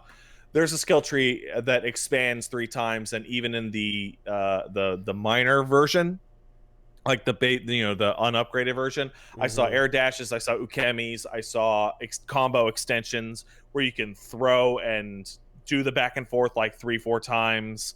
Like there's stuff there, but you have to unlock it. There's 2 characters, the guy or the girl. They have different paths. The game wants you to play both. I don't know if there's a 3rd section that unlocks because the game is substantial. The girl uses like ninja stars that are telekinetic and has the same base power as the guy, but they have different, like completely different paths. When the story happens, it is a visual novel. Is the anime telling the exact same story at the same time? I don't know. Don't know anything about the anime. Because for a simultaneous release, that'd be weird. Usually they'd pick a different thing. I believe it's a setting where you could easily follow different other military cadets with magic powers, so yeah, they do a really interesting thing where the Bayonetta style cutscene where it's like a screenshot and a pan. Nothing's moving. Yeah. They do a really good job because the screenshot and the pan, like the actual camera angle on the like plane of glass that the screenshot lives in, is panning. There's a lot of different shots, and you have floating head portraits that also express emotions above it. It's not the most expensive looking like talkie cutscenes in the world, but they do their job. It feels like some of the cheaper Yakuza cutscenes. And then they will animate the more action moments, like enemies attacking or, big action set pieces, or like when you beat a boss. The story's really weird, and the setting is super cool. The setting's cool in the way that Astral Chain setting was cool, which is a cool neon Japanese future. With anime OPs with high-pitched voices singing. Yeah. The anime AOP is a real anime OP and has a fucking licensed song in it that caused me to blow up my whole stream, and that's why I lost some of the footage from it, because I got deep enough into it before people were like, hey, this is a real song. I'm like, oh, great. Delete the VOD during the fucking thing. And no option to unfuck yourself in the settings, huh? Yeah. The game seems super long, actually. I'm hearing 30 to 50 from people. So it's beefy. And everybody that I know that's been playing it has described it as fun, pleasant, cool. It's really cool. There's one HLTV entry for 23 and a half hours. Yeah, and that is not accurate. Yeah, most people are telling me 30 per character. Okay. Yeah, it's way better than Code Vein. It's way better than Code Vein. It's doing a unique visual thing with the red line tentacle, energy stuff. It's picking a kind of thing and doing it. Moments of Code Code Vein really had these weird no, that's just a Souls with an anime head. It's a Souls with an anime head that has no weight to anything. That was my big problem with Code Vein, is that nothing felt heavy. They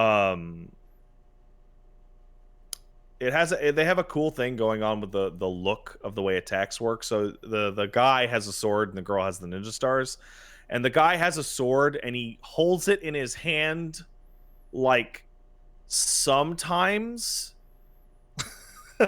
And then you're floating it around like near other times. Like his first slash is a regular slash and then holds the sword to the left. And then the second slash is he puts his hand out to the right and the sword just goes from his left side to his hand on the right side, and that counts as a slash. Okay. And they're having a lot of fun with the telekinetic stuff. Like one of the kills the girl has when I played the demo is she takes her ninja stars and pins a monster's leg with them and then just pulls psychokinetically until its head pops off. So I remember, yeah, it seems cool. So the thing that like, and this is, you know, an old head talking here, obviously, but I remember back in the day I used to have big discussions with my friends about like anime art styles and like what's affordable, how much you have to simplify when you decide to go with a season of a show, and like, you know, what's extreme and what's not. And I think that like knowing that you have to make concessions to art styles for TV and things like that, you see a lot of designs get simpler in their shading, simpler in their overall like variety of like shapes and sizes of characters and things like that. But when I look at like the main character of this, like I just get hit with that thing of like, you had places here where, and this is for anything that's anime as shit when you can describe it as this, where you just kind of go like, yeah. I just wish the like, not even just the silhouette of the face was somewhat more unique. You know? Let's be honest. The main character guy of this game might as well be Kirito. Yes, and make fun of Escaflowne's noses all you want. At least you know I will. At least you know who they belong to. You know, and yet not everything is gonna create a variety of facial styles, because I mean it also is like the 80s had a look to all the faces that had a very specific there's a slimmer category of you know, like the hot woman looks like this, and then the burning blood guy looks like that and stuff. And it just, you know, when we get into modern day things, especially, you start seeing in like Gundam is an example where over the years there's so many that come out during every period of anime that it has to adapt to what is contemporary. So you see Gundam as a franchise every time they're dropping a new one in this time frame, in this decade or whatever. It's going to update its looks and its colors and its hairstyles to match with what we can do and also what's appealing. But, man, I just really, like... It does baffle me how much the sameness is, like... Your pal, who's not quite as good as you and who's crazy about the girls, has that look. And then there's the bitchy girl who's got the white hair. And then the nicer girl who's got the blonde hair with the drills. And she's got the big eyes and the other girls, and then there's the little guy with they're generic as shit. It's really weird because their outfits and the neon like UI elements coming off of them are so elaborate and so interesting, and they're being draped on what I would essentially call mannequins. But I'm holding the magnifying glass up to just facial features even. You know, there's a decision you can make where you're like, let's go with like Gundam Seed. There's an art style. There's an artist that is I forgot the name. That's behind the look of the thing, and then everything kind of looks like that. And Scride kind of looks like it as well because that's the style. But you just kind of hope to see like, yeah, just some level of more. Like you didn't. You didn't grab a folder and slap it together. You know, because I mean, I saw. Okay, so sorry. I'm just reminded quickly that Penny Arcade in later years, Gabe basically had a reference of like multiple faces, angles, jaws, head shapes. Yeah, slap them together, and he'd put them together and create characters with that, and then like have them from different angles, and then that would help do the daily comic, so to speak. And that's all good because those are still his art, and he's making his own collection of pieces to put together for a Mr. Potato Head. But when it's all shared by the industry, when it's a Mr. Potato Head that's shared by the industry, I just get a little ting of like, God fucking damn it, like just put a little more in that. This is mainly gonna play to Wooly because I'm sending the images to him. but I sent you a screenshot of like a world shot and how complex the signage and world design is. Yeah. And then I sent you a screenshot of your best friend who's the loser of the group.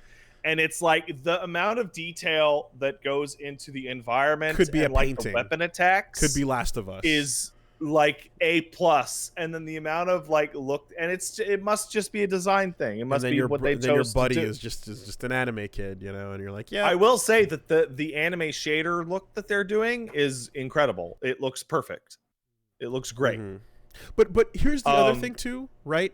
Like we were talking about Danganronpa the other day, and Danganronpa is anime as shit to the extremes, like up to 13. But not everyone is drawn the same way. They have unique faces, bodies, and shapes, and you're completely right. And they happen to look unappealing. Well, whatever, but they are and ugly. Sure. Anyways, and it looks like a bad art that is made to make you go sad in your brain. No, they don't. But you know, they do go through the effort of like. They look different. The characters look different from each other, you know. They you give them that credit. So you can do both. You can be pure anime while also not reaching into the potato head bag and using exactly those faces and noses and general shapes. But then again, it's like if you're going for a protagonist, then it has to be the everyman. So, you know, yeah. Damn, Spike Spiegel has a good face. You know? Yeah, long, I like Spike. He's got thin eyes. He's got a weird fro thing that, like, kind of looks like it has volume, but it curls. If you run your hands through it, you're like, I think I know how that would feel, but I'm not sure. You know? Yeah. You know what anime style drives me absolutely fucking insane? And the Persona anime was guilty of it. Regular ass anime face, but the shading is that the chin up is a pink gradient. Do you know what I'm talking about? When it's like not anime shaded, but the line art is anime style. No, like their face starts pink at the chin and becomes less pink as it goes up the face. I don't know what you mean. Let me find it. Persona 4, and I will find a screenshot of this. P4 anime? Somewhere. Is there any? Is that? Yeah. I'll never find it now. Now that I said it, I'll never be able to find it. Any other shows that use that? No, just that one. Okay, yeah, I'm seeing it now. I see a picture of Chie like that. Yeah, I see it. That's unusual. Yeah, that is not a.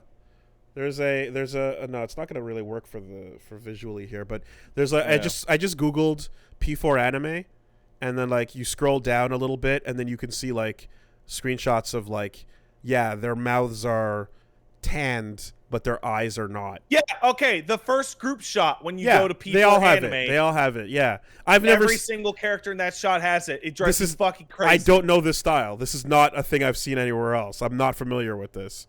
It's also missing from other screenshots of this thing. I literally don't know what to call it. You can see it the most on Kanji's face. Weird. It's like everyone got tanned with shades on. It really feels like they want to add like a detail but not actually add a detail. So just put a gradient shade on it that doesn't correspond to any kind of lighting. Everyone's got a weird Homer mouth. Like it's I'm an art genius, by the way. That's how I can notice these things. So yeah, Scarlet Nexus is good. Good game. Cool game. Very anime. I like it. Just check it out if you want. It's meaty, so if you want a big meaty anime game, apparently it's made by some of the Tails people, which would explain why some of the healing items are Tails healings items, like apple gel and shit like that. And last but not least, I played Monster Hunter Stories 2, which has a demo on the. Sorry, everyone like Scarlet Nexus looks way cooler when everyone has their hoods up. Dude, the hood is your devil trigger thing. Well, if everyone just had their hood up the whole time, and they got the ruiner face with the Daft Punk thing. Oh yeah, it looks really just great. Leave the hood on. That's your reward for playing well. You take you take it off and you just get this fucking visual novel I played. cast. All right. Anyway, I played that Monster Hunter Stories 2 demo, and I think I remember telling you that like Monster Hunter Stories 1 was like a huge disaster in the West. Like it just sold like complete garbage. And after playing the Monster Hunter Stories 2 demo and going back to play Monster Hunter Stories 1, which the most up-to-date version of that game is on the phone, to the point where I'm emulating it in BlueStacks and just put a guide on my channel as to how to play that with mouse and keyboard on BlueStacks if you don't want to play it on your phone. I'm starting to understand why it was a huge disaster in the West. And that's because... Can you control it with a controller on your phone? No. Okay. The phone controls are actually pretty good. The reason I switched to BlueStacks is because it does that thing where if your phone puts itself to sleep and drops the internet connection, the game goes, hey, you're not licensed, and then drops you out of your sleep state, and then you're back to the main menu. And also, I'd prefer to play it with mouse and keyboard, honestly. Is the DS or 3DS version, does it look inferior? Oh, fuck yeah. But if you emulate it, it looks about the same. Problem with the 3DS version is 3DS version doesn't have the high rank part of the game. 3DS version is like 2 or 3 patches behind the phone version. Okay. And is thus missing like dozens and dozens of monsters. So I'm starting to understand why it was a big bad in the West. And that's because even up until I was 10 minutes into playing the demo for the second game, I did not quite understand what it actually was. I thought... Oh, Paige, can you mute that mic? I thought it was a generic-ass RPG that you would get party members that were like, oh, I got a Tigrex, or oh, I got a Rathalos, or what have you, as you go through your adventure. Do you remember the last time we bitched about Sword and Shield, where I discussed what if instead of adding hundreds of Pokemon to these games, they had just kept innovating on these gameplay advancements over and over? And they made a small roster Pokemon with like 10 years of advancements. That's what this is. Monster Hunter Stories is a Pokemon clone. Well, clearly. And wait, you knew it was a Pokemon clone? I assumed it was Monster Hunter's foray into the Pokemon style buddy adventure. That's how the trailer was marketed. Yeah. I don't know how I didn't realize it then. Because, like, it's not you get your buddy Rathalos and you go on an adventure. It is you're going out to get, like, essentially, I think it's a list of 100. And in the second game, it might be 120 or whatever. I mean, whatever that first trade show was where the trailer dropped, where you saw the kid and then his little buddy dragon. It was like, oh, yeah, there's your Pikachu, you know? And then you do it. I thought it was you and that dragon for the game because all the promotional stuff was just those two. Am I the only stupid idiot on this? I only saw the trailer, but yeah, I don't know. Does it Oh, everyone's saying I'm the stupid idiot. Yep. Oh. I'm trying to be nice, but okay. Well, how does the battle system compare? It's very different. So, it's doing something kind of like Temtem does, where the overwhelming majority of your fights are you and the monster. You're actually an active combatant, so it's a 2v whatever, be it 1 or 2 or 3 or 4. And it's kind of a weird mix of like Persona 3 and some of that, because you most of the time don't directly control the monster. Oh no. No. It I think it works fine. What it ends up being is that you have a rock, paper, scissors, which is power, speed, technique, and each one beats a different one and loses to the other. And outside of special attacks being a flame move or a poison move or what have you, all generic attacks are one of these three. And whereas you don't 100% directly control your monster, you'll know, for example, that an Arzuros will tend towards power attacks, or a Yunkut Ku will tend to technical attacks. And thus you can plan, oh, I'm going up a Zamtrios. Zamtrios tend to do speed and technical, so I want something that does power and technical. What does power and technical? Right now in my party, my Kezu does power and technical, so I put the Kezu in. And if I want to change it, you can use what is essentially MP to take manual control and tell it what to do. Okay, because I was gonna say initially sounds a little like Dokapon battle system ish with that RPS aspect of like, and then the tendencies of like, a random mage showed up. Guess what? He's probably gonna be casting, right? Yeah. But so the monsters tend to have patterns. So like Zamtrios, it's not set in stone, but Zamtrios tends to do something like technical speed, and he'll mix and match different like special moves in there, but he almost always does technical speed. So when your turn comes, it's just going to do an action based on its tendencies. Yeah. Or you can override it at the cost of MP. Yeah, so there's a bar that builds up as you do well, and it's called kinship, and I can cash in, say, 15 KP to tell my monster to use a technical attack. Now, they have to learn these. Okay. But okay, like if it's doing a power attack and I'm like, no, in my gut I know that's going to lose out, I can make it do that, or I can make it do like a fireball, which is generic and doesn't interact with the system at all. And then your own character also is integrating into the system and using special moves associated with it. Okay, so it's not like do a command and it's like, nah, I'm doing something else or some shit like that. Yeah. Okay. All right. And on top of that, if your monster or your character is going to win the rock, paper, scissors against it, and the other character also did the same type of attack, you get to do a dual attack.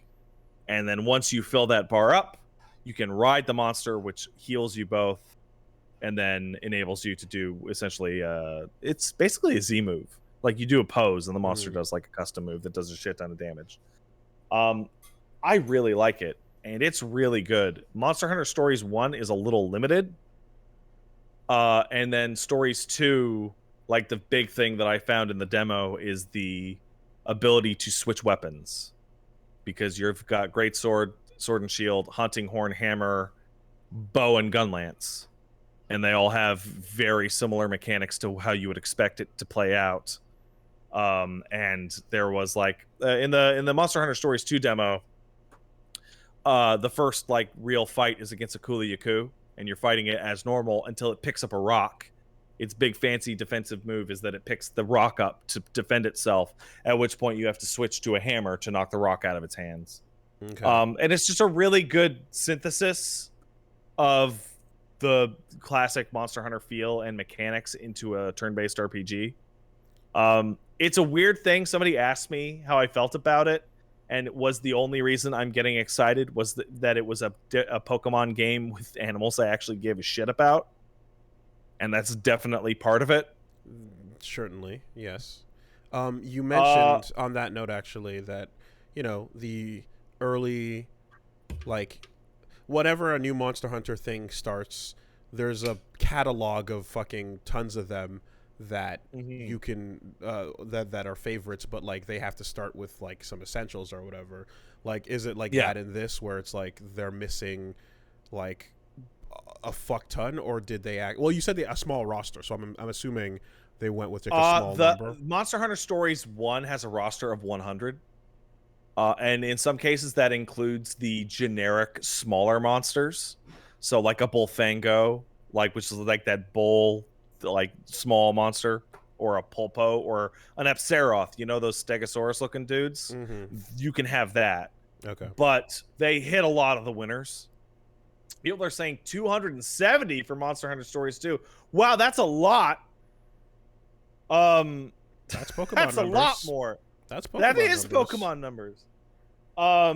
And it's just like, I don't know how much this means to people that don't play Monster Hunter, but in Stories 1, when I walked up to a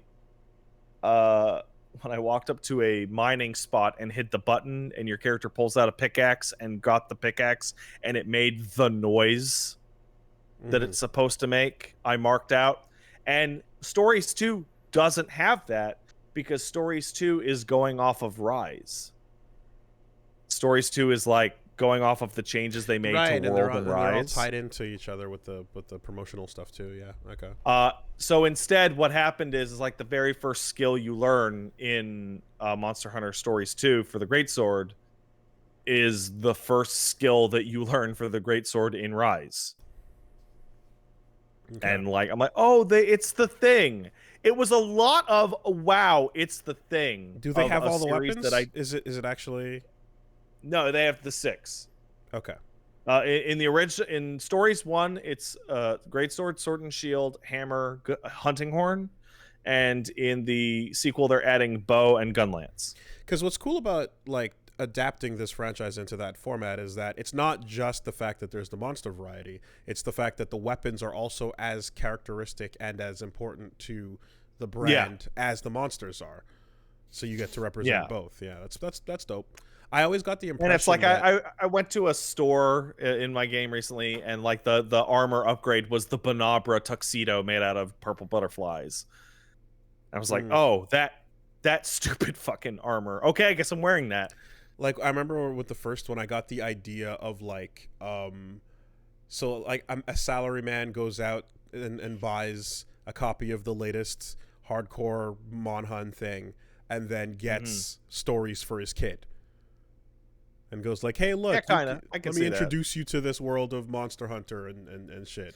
But the reality of that was that actually he would get another copy of Monster Hunter for the kid. Sure. And the adult would actually be the one more interested in stories. Yeah, it's a Pokemon clone. I think it's a particularly good one, and I'm not sure how much I can tell you is because it's based on that thing that I like. Well, I've been spending just a shit ton of time with it. I think it's great. I mean, people coming along and trying to fix the Pokemon take. Now we've got a handful of these things, or things that just go in a completely different direction with the idea of collecting a lot of different monster types.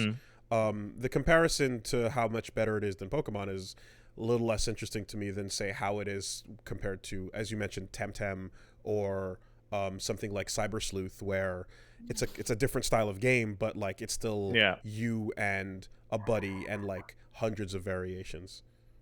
Yeah, they made a solution. I'm going to use a solution in air quotes here to the Pokemon problem, which is in Pokemon, it's really easy to get Pokemon. It's just time consuming to get all the Pokemon. Like, you want to get a Pikachu, you see a Pikachu, you beat a Pikachu a little bit, you throw a Pokeball at it, right? Like, and it becomes a collecting thing. In stories, you are going into randomized little mini dungeons to steal eggs, and then it plays into like a gacha system. It's not monetary. It's just like you're searching for eggs. Is this the one you want? Is this the one you want? And you're looking at the stripes on the eggs or what have you. And so actually getting like a Lagombi took me like an hour earlier today. Like, I got a bunch of cool Kezus, but I wanted a Lagombi.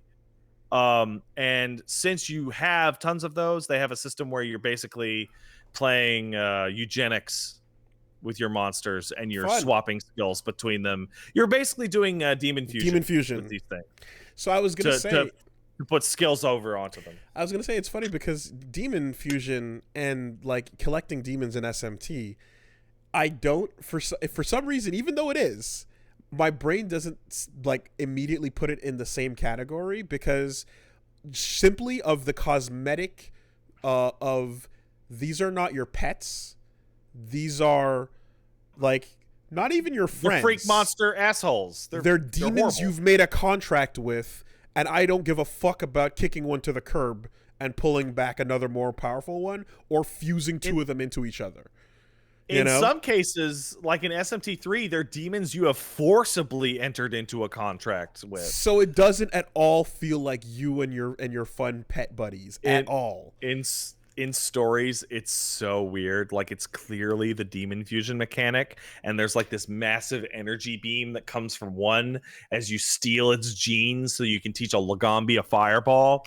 And then they're like, and then that monster is let back into the wild. Okay. Yeah. And it's like, okay, all right. Yeah, okay. You sucked its brain out and then just, sure. I know the storyline, like the storyline of the first game is very simple. It's like about as simple as the old Monster Hunter games.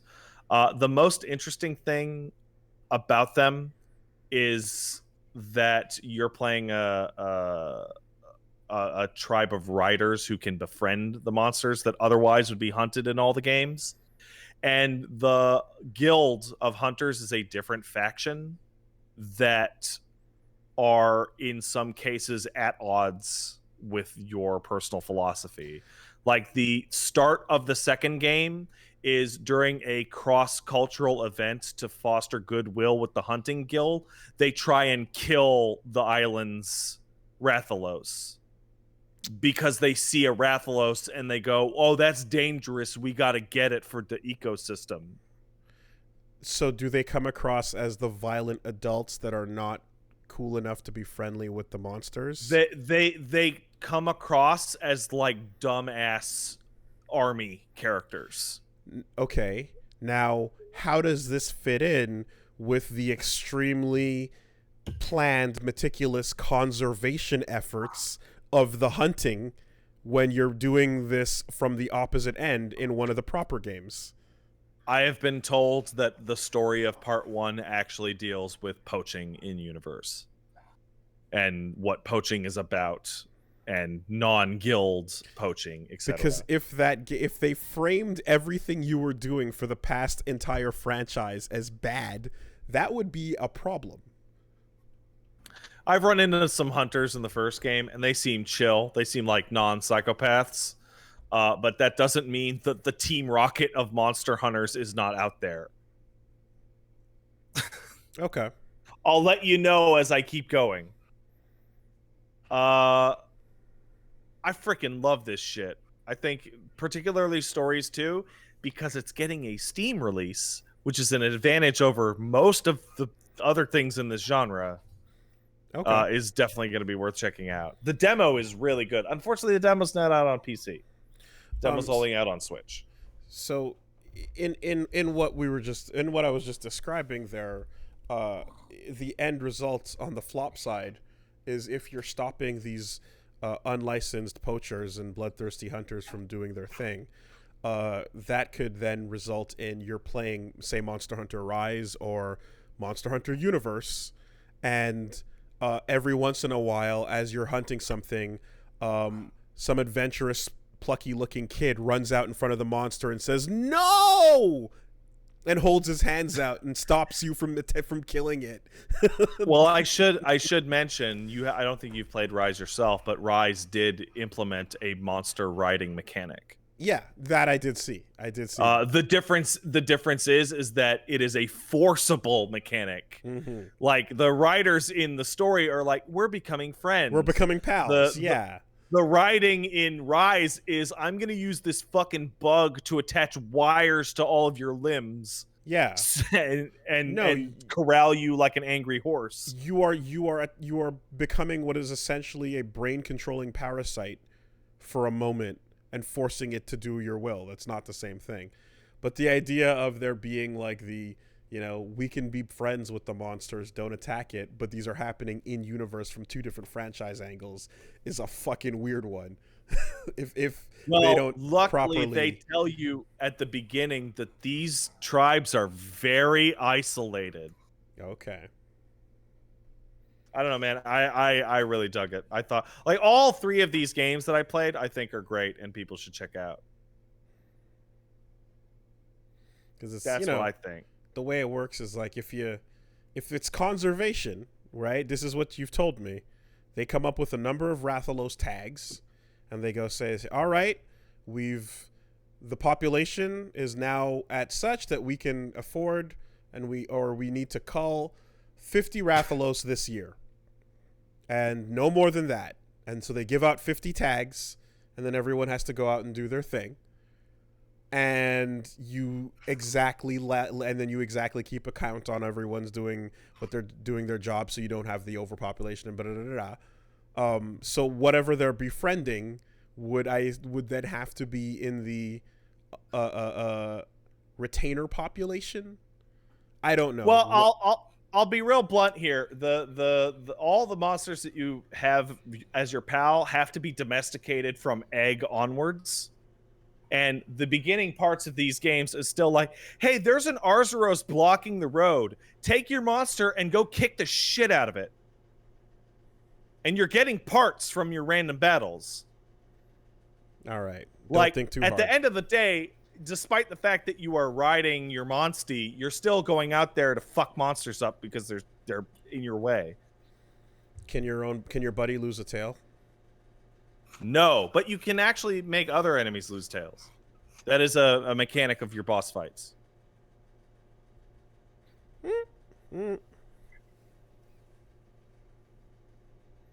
So I'm going to be streaming that when it comes out in a couple weeks. And if you want to check that out, you can go to twitch.tv/PatStaresAt. That's where I'm at. Cool. We got a couple sponsors this week. Let's take a look before we jump into the news. And yes, we do have some dead weeks to make up for. All right, let's sponsor it. Shout outs to our sponsor this week, ExpressVPN, the guardians of your privacy on the internet. Nowadays, they have phones that are like, they got special screens and laptops where if you're to the left or right of somebody but not directly in front of the screen, they can't even see it. Yeah, like ATM machines. Yeah, that shit's cool. They can do that on a physical level, but that's not enough. They got all that tech and physical, but you want to also have your digital privacy, and you definitely also want to be able to not be restricted by where you are to what you can watch or what you can peruse on Netflix, or if you're browsing anywhere that is, getting a little bit too friendly with your data, you can back them the fuck up with ExpressVPN, a secure encrypted tunnel between you, your device, and the internet. People can't peep in on your online activity. Rated #1 by CNET, Wired, The Verge. Works on phones, laptops, routers, whatever level you need protected. You can put it on your router, and everyone on your Wi-Fi will be protected as well. For me, in general, it's always just been a matter of like, I said, I jump on YouTube. There's some videos that say Canada not allowed, and I'm like, fuck you. Boop. Canada allowed now. I can watch the show. You can't stop me. Just make sure to turn it back off after that, because, I'm like, then I want to go back to Canada after that. But I remember that was when I learned there was a subtle difference between, I think it was like Google.com and Google.ca even. I was like, oh, they're seeing something different from us. Wow. Anyway, ExpressVPN, perfect for that, and for getting access to not just, of course, America, as we're Canadians here, but internationally. You set your flag where you want to be and see what they're allowed to watch. So yeah, you can secure your online activity by visiting expressvpn.com/superbeast today. That's expressvpn.com/superbeast. And you can get an extra 3 months free. expressvpn.com/superbeast. Thanks, ExpressVPN. Thanks, ExpressVPN. This week, we are also sponsored by Brooklinen. The ones with the pun name, because it's like it's the location of the place, but it's also the cozy linen. You know, you get Dude, it. I need some linen right now because I am sweating. You need comfort in your life is what you need. You need to, and I can't bring comfort to you being in your own body because you're gonna have to deal with that. But at the very least, Brooklinen can make it so that the horrible discomfort that ends where your skin begins can be wrapped in some nice feelings. That is a tagline. Beautiful. That is good. High quality home essentials that don't cost an arm and a leg. Working directly with manufacturers, getting you that luxury quality directly available without all the ridiculous markups. Yeah, you want to get yourself the cozy sheets, but not just that. They also got, besides bedding, they got loungewear, towels, robes. You can get whatever you need in comfort and style from Brooklinen. And yeah, what better, you know, when you have a good quality sheet, you probably know how to make a good quality robe, because the whole point is it needs to feel good to touch. So if it feels good to touch, that's Brooklinen. Put it on your body. That's a rule you can use for everything. I'll put an asterisk at the end of that sentence. Give yourself the comfort refresh you deserve. Get it for less at Brooklinen. Go to brooklinen.com. Use promo code SUPERBEAST to get $20 off with a minimum purchase of $100. That's BROOKLINEN.com and enter promo code SUPERBEAST for $20 off with a minimum purchase of $100.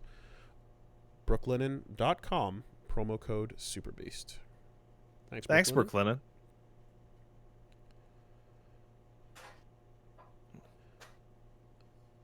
This week, we're also sponsored by Stitch Fix. Stitch Fix.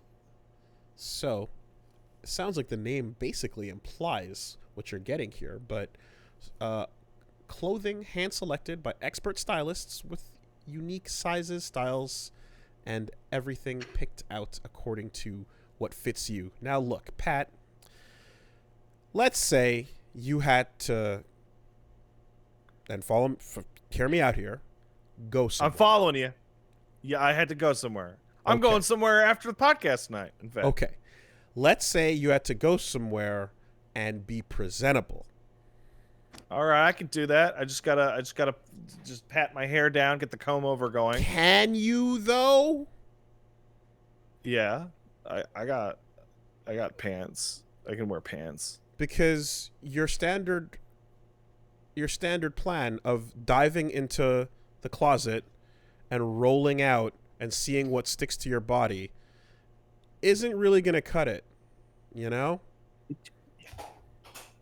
You might get out your front door, but no promises what's going to happen after that. I have a fiance now that looks at me with disgust as I walk towards the door, and you go back into the room and you change it slightly until the disgust is not so pointed.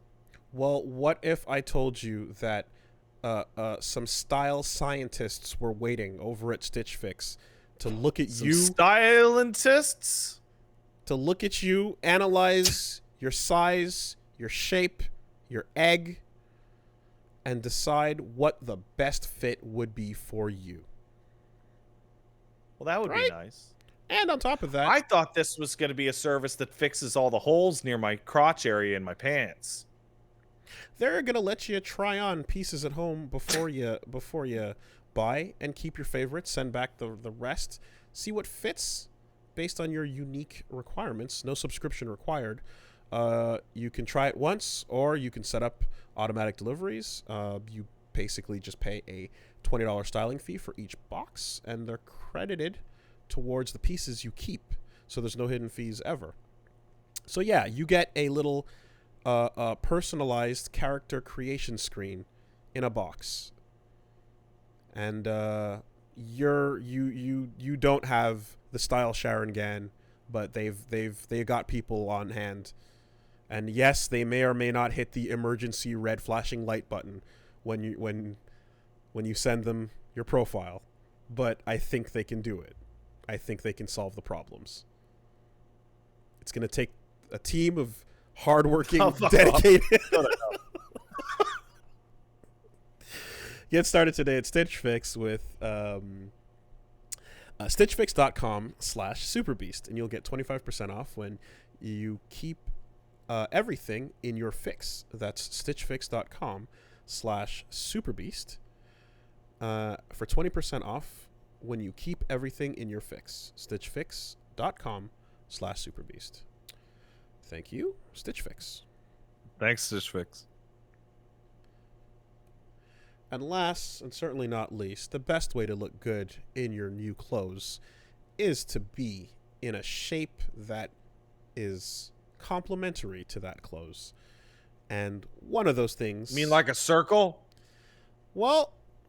Nothing more natural than a circle. Oval. Let's work towards an oval. We don't got to get any... We can work from there. You start as a sphere. You eventually start egging up. Maybe even... upside down egg, you know? What? Upside what? Eggs look the same. No, there's a round side and then there's a tapered off side that's a bit more pointed. Egg shaped is like an oval, but then take the center of the oval and drop it down a bit. What? Okay, you keep talking. I gotta go look at pictures of eggs. All right. Well, the point is well, I'll be damned.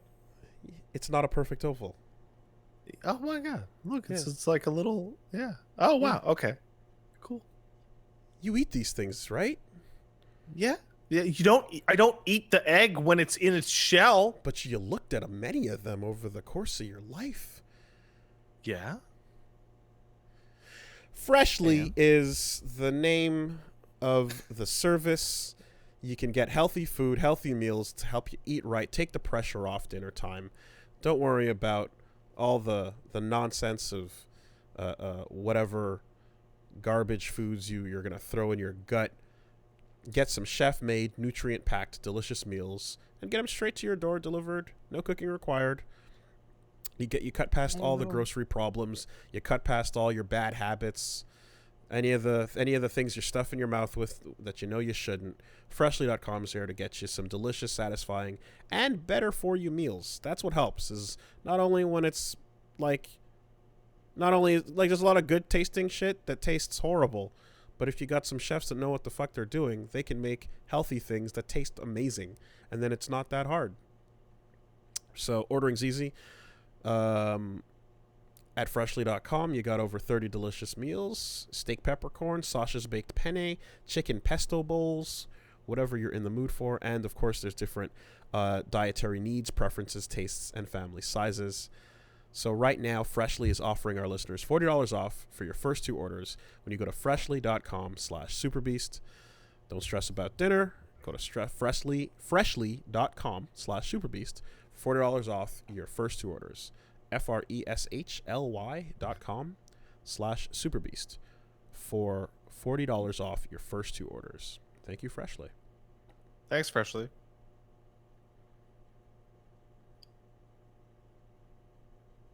That's why egg-shaped is a thing as opposed to oval-shaped. I thought it was just faster to say because it's only one syllable. All right. Oh no, you've got that look on your face. You've got that look on your face that Paige gets. Oh no. The tired look. Speaking of eggs and egg men,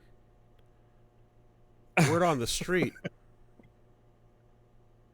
and it's not really on the street because it's actually an official word, but SEGA wants to turn Sonic into a VTuber and want to see this eventually go all the way to a theme park. Okay, well, Sonic as a VTuber is perfect. Well, that's a great idea. Well, it's more than just... It's honestly the natural place that mascots kind of would go to. Because what is a mascot supposed to do? It's just a happy character that represents this thing. And then if they have their game, they have an adventure. But like Sonic has been doing a whole lot more adventuring than mascotting recently. You know, Mario still pops up his head in random places and holds his hands out and goes, "Wow, look at the thing." You know, or he's showing up at Nintendo Land in the Universal Studios park and shit like that. VTubers are just the perfect. Yeah, they have a character design. They have a live audience they can just act and be themselves to. The problem is you need somebody to, one, voice that character like the whole time, and they also need to say marketing and script approved things as they react. Yeah, so you know, like let's take a VTuber. Let's take Amelia, right? She's a detective, right? I'm using the air quotes, right? And the longer that Amelia goes on, despite the rules that what are they called, Hololive has for content, there's a slip up here and there, and oops, there's a dirty joke, or here's a meme, haha. I want Sonic to fucking drop the ball and fucking fuck up and do something so stupid and out of character. I want him to forget his microphone is off and on and start screaming at his wife to shut up in the background. This is a new level of like talent where you have to come in, play a role, basically become Method Sonic, sound like Sonic, react and improvise, react to whatever you're playing, be funny, and not say anything Sonic wouldn't say. Now that's a lot. Weird. That's a lot. Because Sonic is a weird character that is, because like, is this the Sonic from Twitter? Because that's a different character. That's a different Sonic. Yeah, no. Even Sonic movie Sonic is different from, like, you know, old cartoon Sonic and in-game Sonic. Very challenging. Is Sonic gonna accidentally read the super chat that says, "Hey Sonic, I can fit 4 rings and a tails up my ass. Hit me up," and go, "Oh, cool," or "That's no good," or "Got any room for chili dogs in there, partner?" The only way I could see them getting this approved in a boardroom of people that are like, this is our fucking brand here, is to script out every episode and have a plan for what's going to be more or less done, and then just have like chat be a slight variant here and there to what is otherwise a scripted thing. Kind of like a Radio Shot type thing where there's like a team of people that filter the chat before they get there. Like anybody that would call in or donate or whatever the hell they would be doing. Someone would be sitting on the side to give them the wholesome messages to respond to, and in the meantime, they're going to play through Green Hill Zone and have a bunch of planned things to say, and that'll be how the SEGA approves of it, because you can't go freeballing. You can't go freeballing with someone that does a great Sonic impression. That's too dangerous, man. Like, and, Sonic, you know, I heard you have. Hey, Sonic, I heard you have a terrible ball disease, and that in an effort to cover it up with your true girlfriend and boyfriend Amy, you spray painted your fur black like Shadow. Is that true? Yeah, see, that's where the second person would not choose that message necessarily.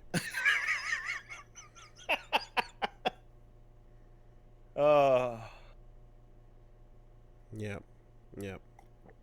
You'll never get away from Sonic High School as long as me or Paige continues to live, you fuckers. Now the other question is, what games does Sonic play? Does Sonic just play Sonic games to VTube to? Or does Sonic play other things? There is a really funny clip, I want to say it's from like Sonic Adventure 2, where Sonic is like literally looking at a camera going, "No copyright law is going to stop me." But here's the thing. Sonic games and SEGA, as we know, are way welcoming to the fan community. They have a goddamn convention to celebrate Sonic fan games. So what true spirit would Sonic be as a VTuber to only play the official games? Why not? He should play Sega classics like Yakuza 0.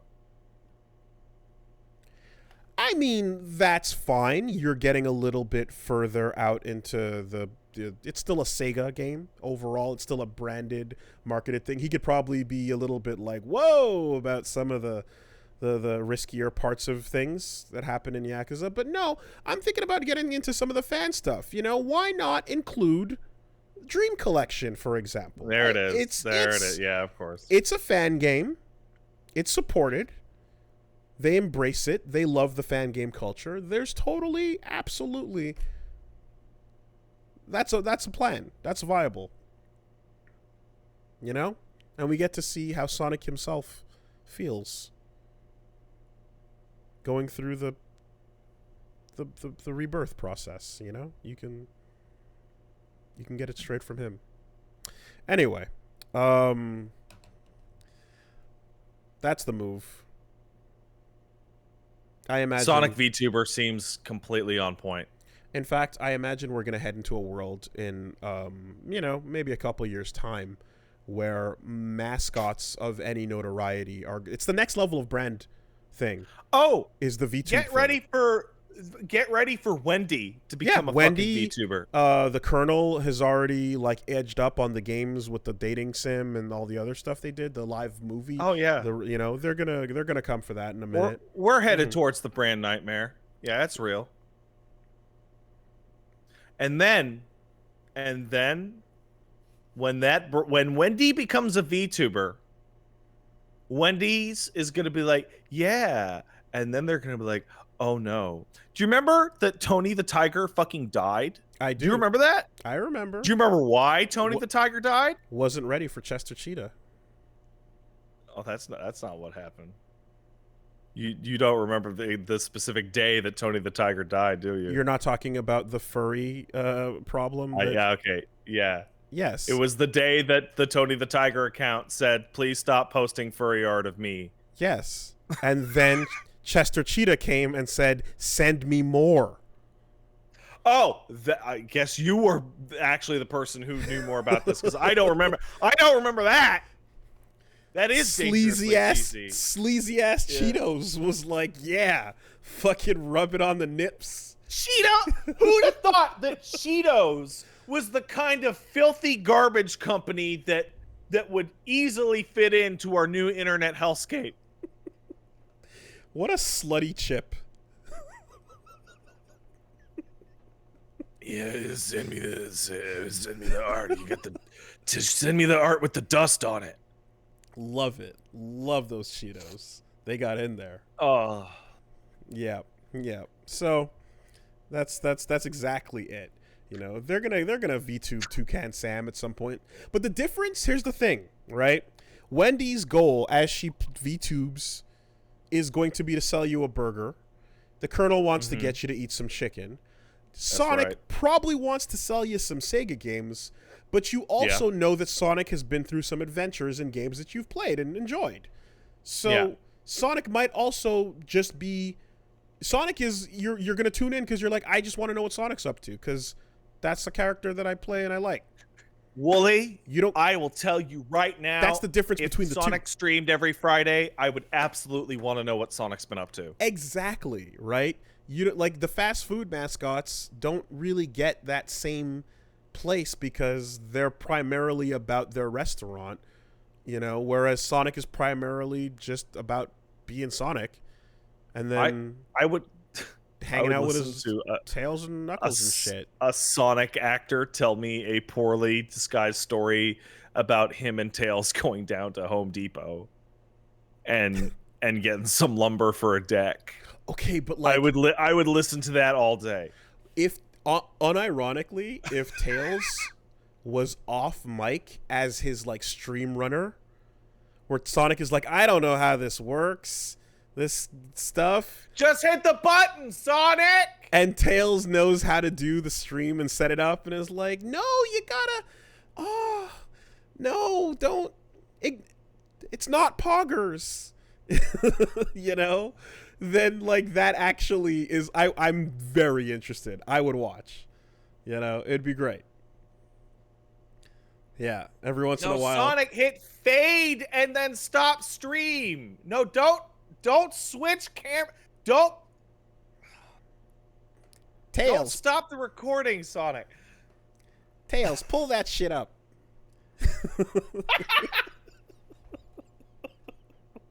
Oh. And Big the Cat's a guest, and everyone just boos until they make him leave. Oh. Y'all ever chaos control on DMT? All right. Well, because here's the thing, right? You say Sonic's going to be a VTuber. It's like countdown till every Sonic character is a VTuber that appears on Sonic's show. Mm-hmm. And like I said, like eventually the brands get on board, and then, well, you know, they probably wouldn't want to do that for Mario because they don't want Mario to sit and talk to you. I have been saying it for years, ever since I heard them talk about it on the Giant Bombcast.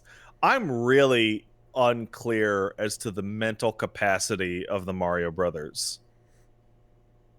You know, even like we were talking about like Crash last week and shit.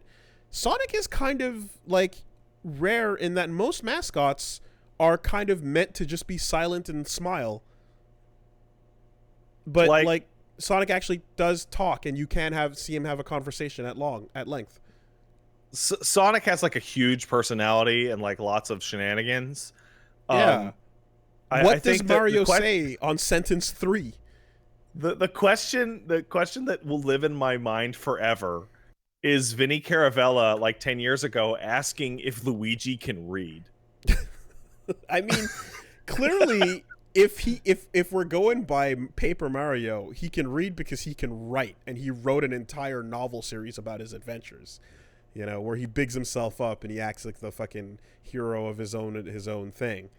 Now, but you wouldn't know that from talking to him for a few minutes. No, you wouldn't. You wouldn't necessarily. Yeah, Luigi you do get to talk to in some things as he stands around.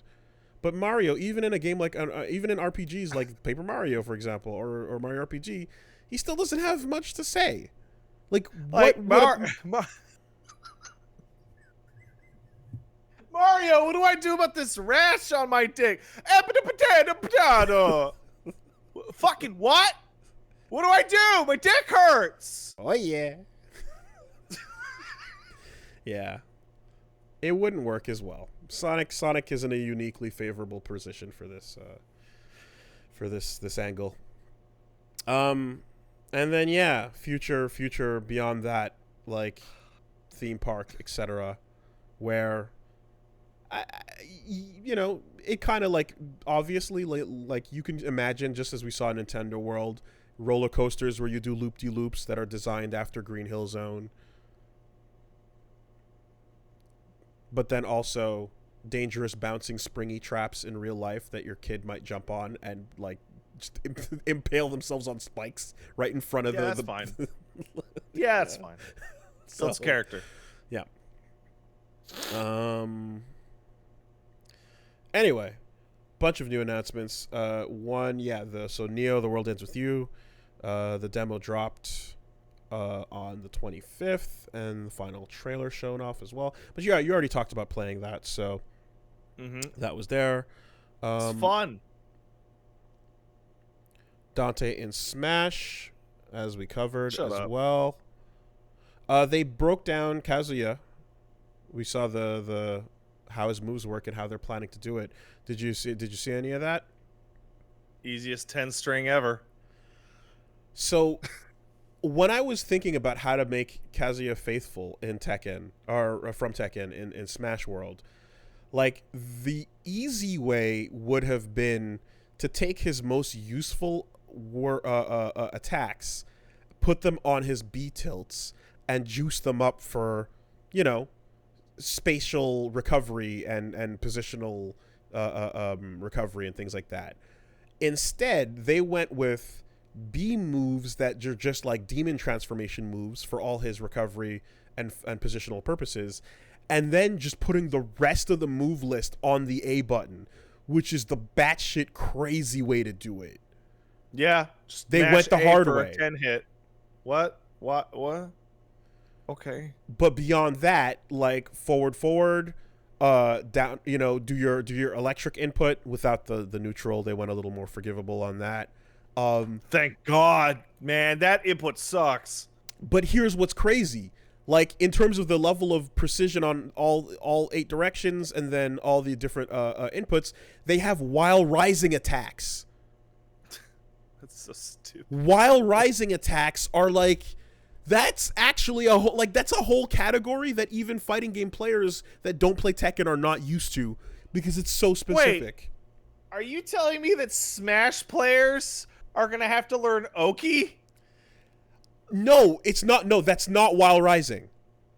Oh, okay, my mistake. While rising attacks are not like what you do. This is exactly what I'm talking about, actually. Like, people familiar are still, because it's no other game does this except for like Soul Calibur. While rising attacks are when you crouch and let go of crouch and are on the way to standing up, but you have not yet stood up yet.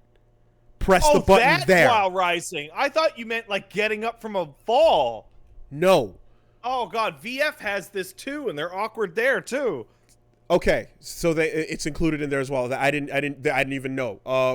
Tekken has extra moves for that state where you crouch, let go of crouch, and then on the way up, but not fully standing, you do a mid or whatever button you press, and then another attack comes up. And it's not specifically when you're downed because you can do it while you're like on offense and just crouching. It's crazy that they put that level of detail in on Kazuya and Smash, and why wouldn't Sakurai go the hard way on this? So, okay, it's insane. All right, I don't even really think about crouching in Smash. Exactly, right? And so not only is it here, but each of these little moves, he says like you don't have to learn them all. But then they're going to serve functions. Like if you do his forward, like the step axe kick, right? Mm-hmm. Or like the hatchet kick kind of thing. He uses it and it deflects projectiles.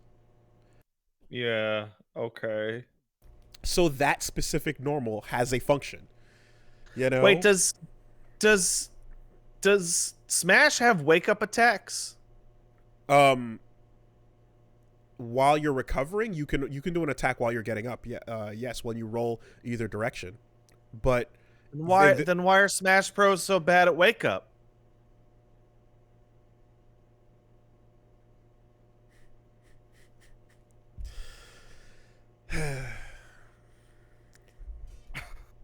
Anyway.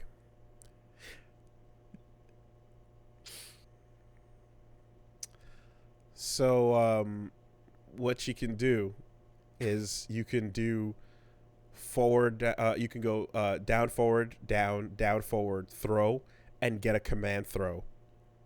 So he actually has command throw inputs as well. That's really weird. It's insane. They went way beyond what they needed to because 3D games have been known for being exhaustive with their move lists, and Sakurai just committed to it at a level that I'm sure like Namco didn't even ask for. I'm just thinking about the nightmare that it would be to include a Virtua Fighter character in which A is punch and B is kick and block and just going for it. Keeping the button layout. Yeah, keep the buttons. Yeah. It's like, hey, Akira has 85 normals. He only has a double jump, but the jump is super high because it's the grounded attack. It's the big flying knee. Yeah. No, it's Kazuya's gonna be insane. It's gonna be really dumb.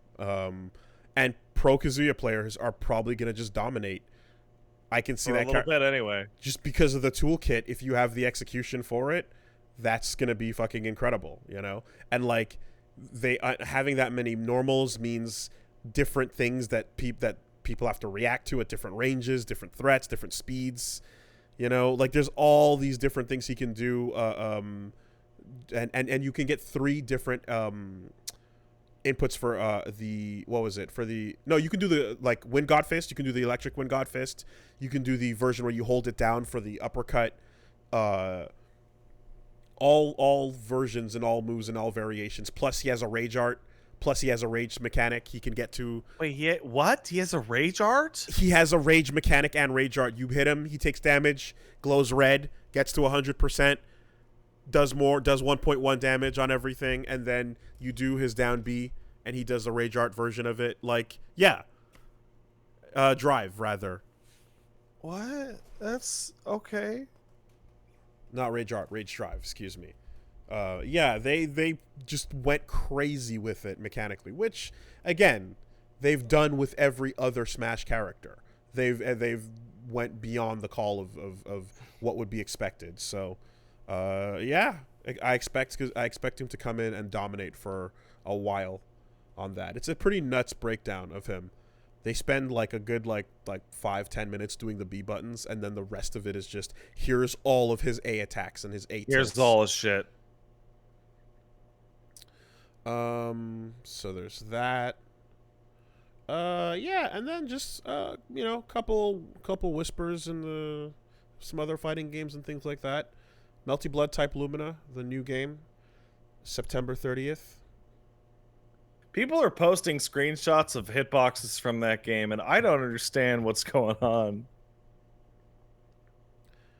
I haven't seen of the new one or the old Melty No, Blood? no, of the old one. Of the old one. Okay. Like Melty Blood hitboxes are goofy. Yeah. I mean, somebody sent me this photo, and it's apparently like a famous Melty Blood hitbox. I just sent it to you. Yeah. Yeah. It's Kirby porn, everybody. It's Kirby porn. Anyway. I was gonna say I believe the account is actually called Hitbox Porn or something along those lines, where it's just like insane, ridiculous, high priority moves and things.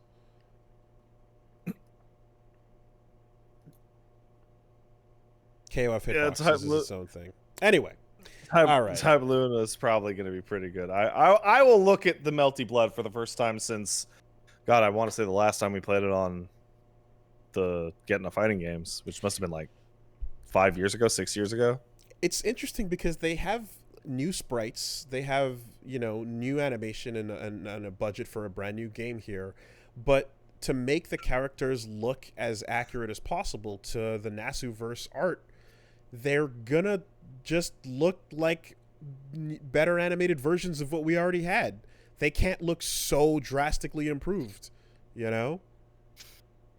it's kind of like if you look at any like other fighting games over the years, like Soul or Ryu or Kyo have gone through like different art styles, different builds, and different like changes to like their overall proportions, whereas like here fucking Shiki. They just look redrawn. They just look like Shiki's gonna be Shiki. He's got the same facial, everything, all of it's there. It's really weird because they're relatively simple designs and they just got cleaned up a little bit. Better animation, and they re-recorded some of the lines too. You could hear them saying some of the shit they used to say in the old game, but there's not much else. There's nowhere else to go with it. It's about as faithful as you can get because that's the limit of the art style in a way. That's dropping soon. This is like a bit of a non-thing. It's a bit of a non-story, but it still is a bit of a story because of the fact that it was even acknowledged. But Phil Spencer was asked about Killer Instinct. Oh, really? Okay. And they're like, "What's the deal? Do you think there's any? What's the can deal? we? Yeah. Okay. What's going on?" And basically, he said that they have had conversations internally about it, and they do want to revisit it, and it's just about finding the time and the team and the, looking for the right opportunity, etc. We love the franchise. Community response, Right. Okay. A lot of that means nothing. Okay. A lot of nothing. But all that to say that the efforts of like Maximilian pushing it forward with, with the KI Lives tournament, and Hold Back to Block with the documentary on KI, and like now going into the music as well. A lot of this stuff has not been unnoticed. They did notice it, and they are having conversations as it were. But nothing committal was really, really said. So yeah, man, it would be fucking like, even if like, I don't think the right move would be like a port, but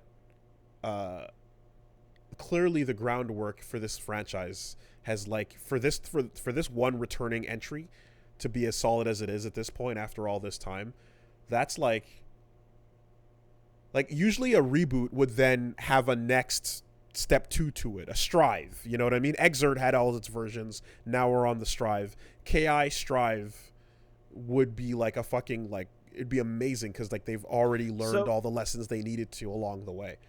So you'd want a completely new entry? I wouldn't just want a port of KI as is, because I could get in on board with that. Yeah, because the game is amazing, but a fresh start is always friendly to a new audience. It's all like people that are intimidated by an existing roster for a long time that they've missed out on, or players being too good, then can just get a fresh start with a brand new game. KI right now seems like a matchup learning nightmare. Like, well, I'm just thinking about Omen. It is if you want to, if you want to get to that point with it, right? If you just want to pick it up and have fun, you can. That's the thing, is like, you can get to that in between spot of like just enjoying your character and what your character does, and I kind of like, when I learned Aghanos, I started from scratch in a way, because I was like very I'd playing Thunder the entire time. So but I was just kind of having fun with the stuff Aghanos does, and then you get to like, fighting an Omen or fighting a Shadow Jago, or a character where you just like where you're like, you need to know what you're looking at to not get melted. But there's a gap in time between where those two things necessitate. I remember playing against a friend of mine back when we were playing casually. I picked up Gargos, the gargoyle boss, and like, just my friend like yelling at me on Discord, just like, what is happening? What are you doing? As like the teleport fists and the minions are just flooding the screen with bullshit. Yeah, that Jacko shit where it's just buddies are on screen. Or that new 13 shit. The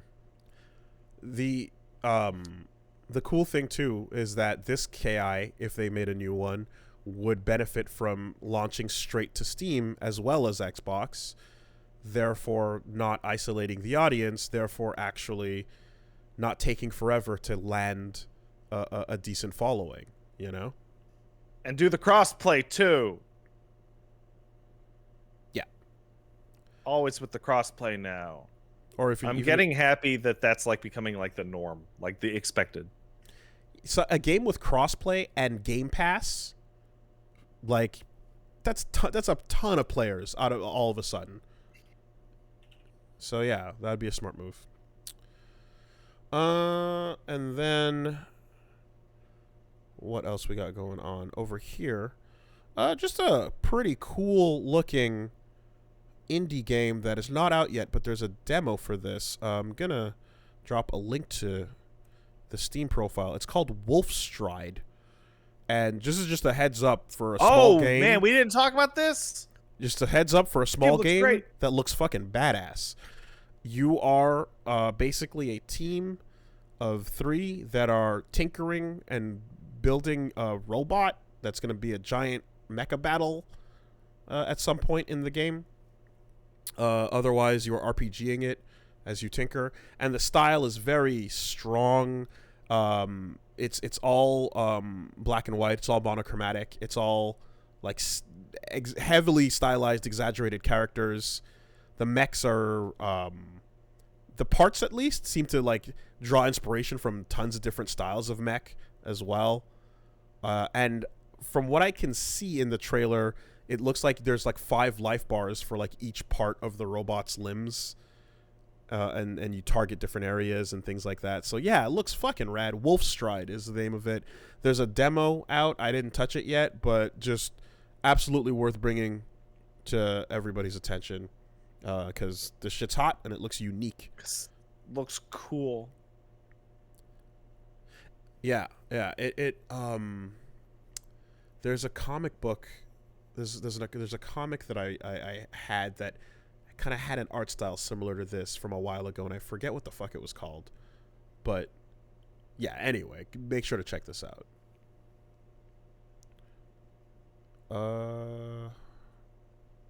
Does it say when the full thing's... Nope.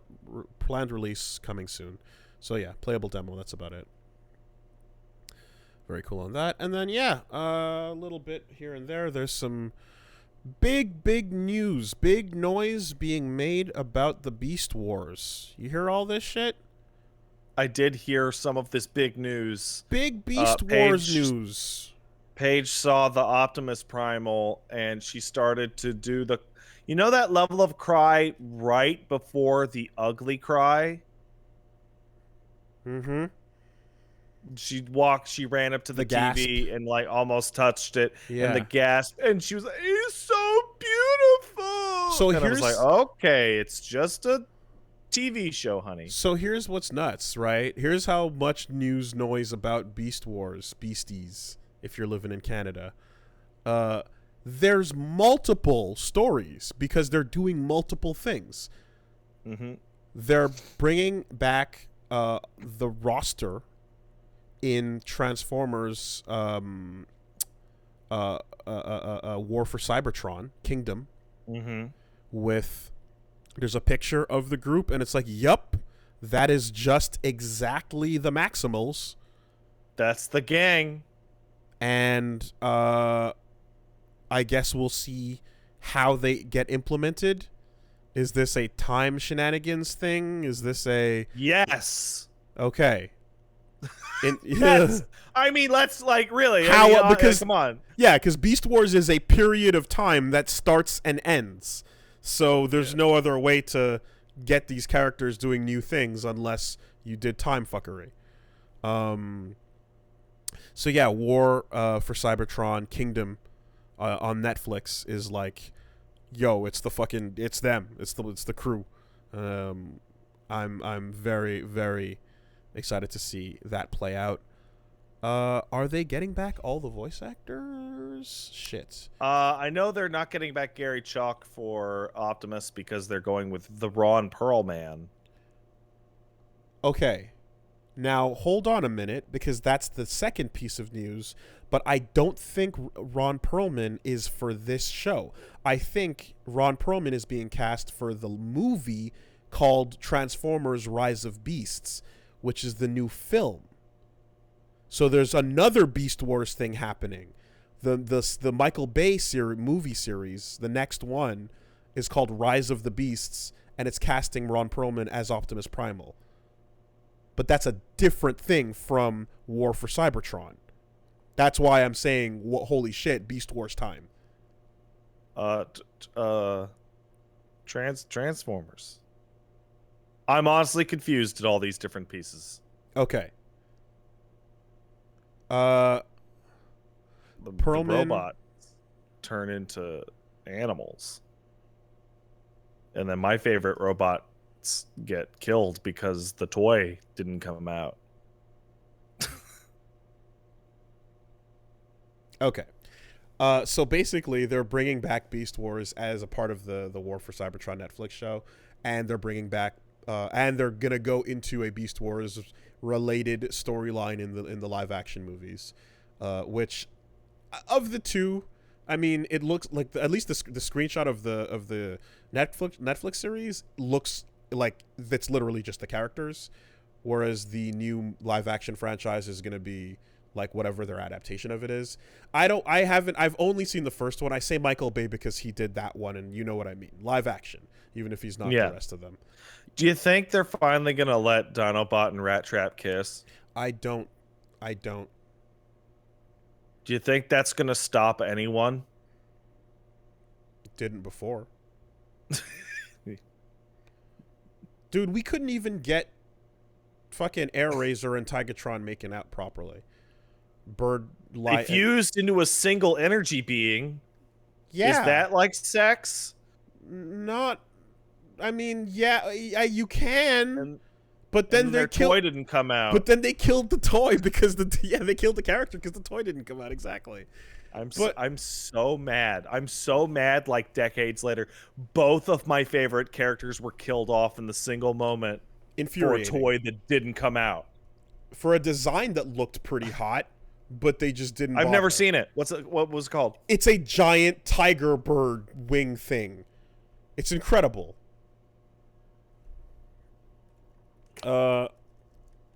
Let's see here. Tiger Hawk.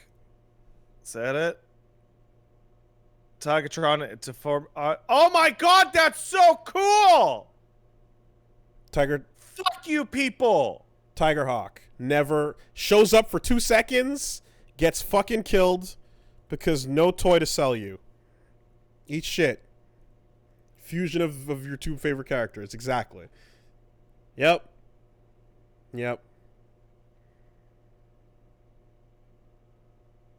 Oh. Hold that. That's the pain. It looked like an old school G1 Transformer with fucking wings on it. It's cool. It was cool. But you're not allowed to have nice things. So give me that, or give me a bird making out with a white tiger. You know? Yeah, just the beast form. Like like they're just like yeah. Absolutely. Every time they panned away from Rat Trap walking away, like that dumper was huge. Ginormous. Rat Trap always cracks me up when you look at him because his rat form is like the size of like a Great Dane. Yeah, because like it's the biggest fucking rat ever. Because he's got to still be a short guy in the group that's not a fucking like kickable little, you know, like he can't be like Rumble sized. He's got to be. Yeah, he can't be like a foot tall. You know, like a fucking Soundwave's cassette tapes. Well, the Soundwave cassette tapes were supposed to be fucking cassette tapes, and they were like the size of dogs and shit. But there were mini bots next to the proper sized, I guess, G1 fuckers, you know. But Rat Trap had to still stand in the family photo and be not somewhat feasible in battle, you know. But yeah, Inferno. The Inferno toy was incredible because they actually had it like accurately transform and like it had all the detail of the spinning.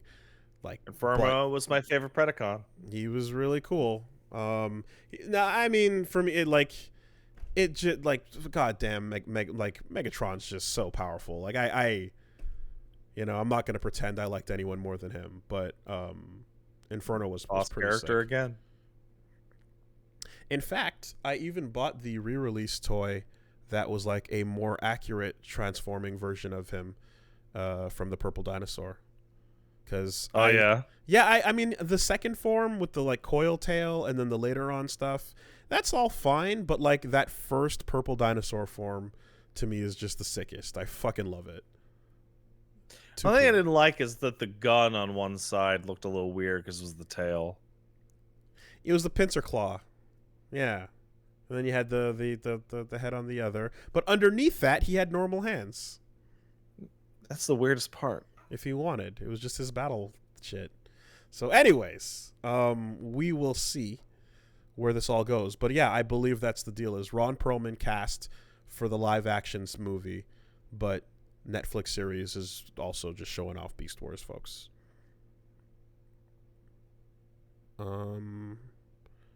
Took a while.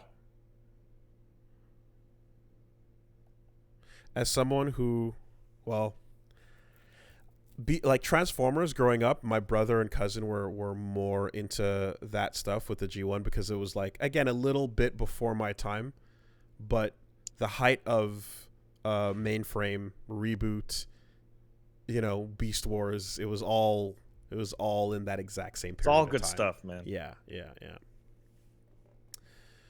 That's pretty much it. So we can take some letters. Hey, if you want to send in a letter, send it to castlesuperbeastmail@gmail.com. That's castlesuperbeastmail@gmail.com. Especially if you didn't realize that eggs were not perfect ovals.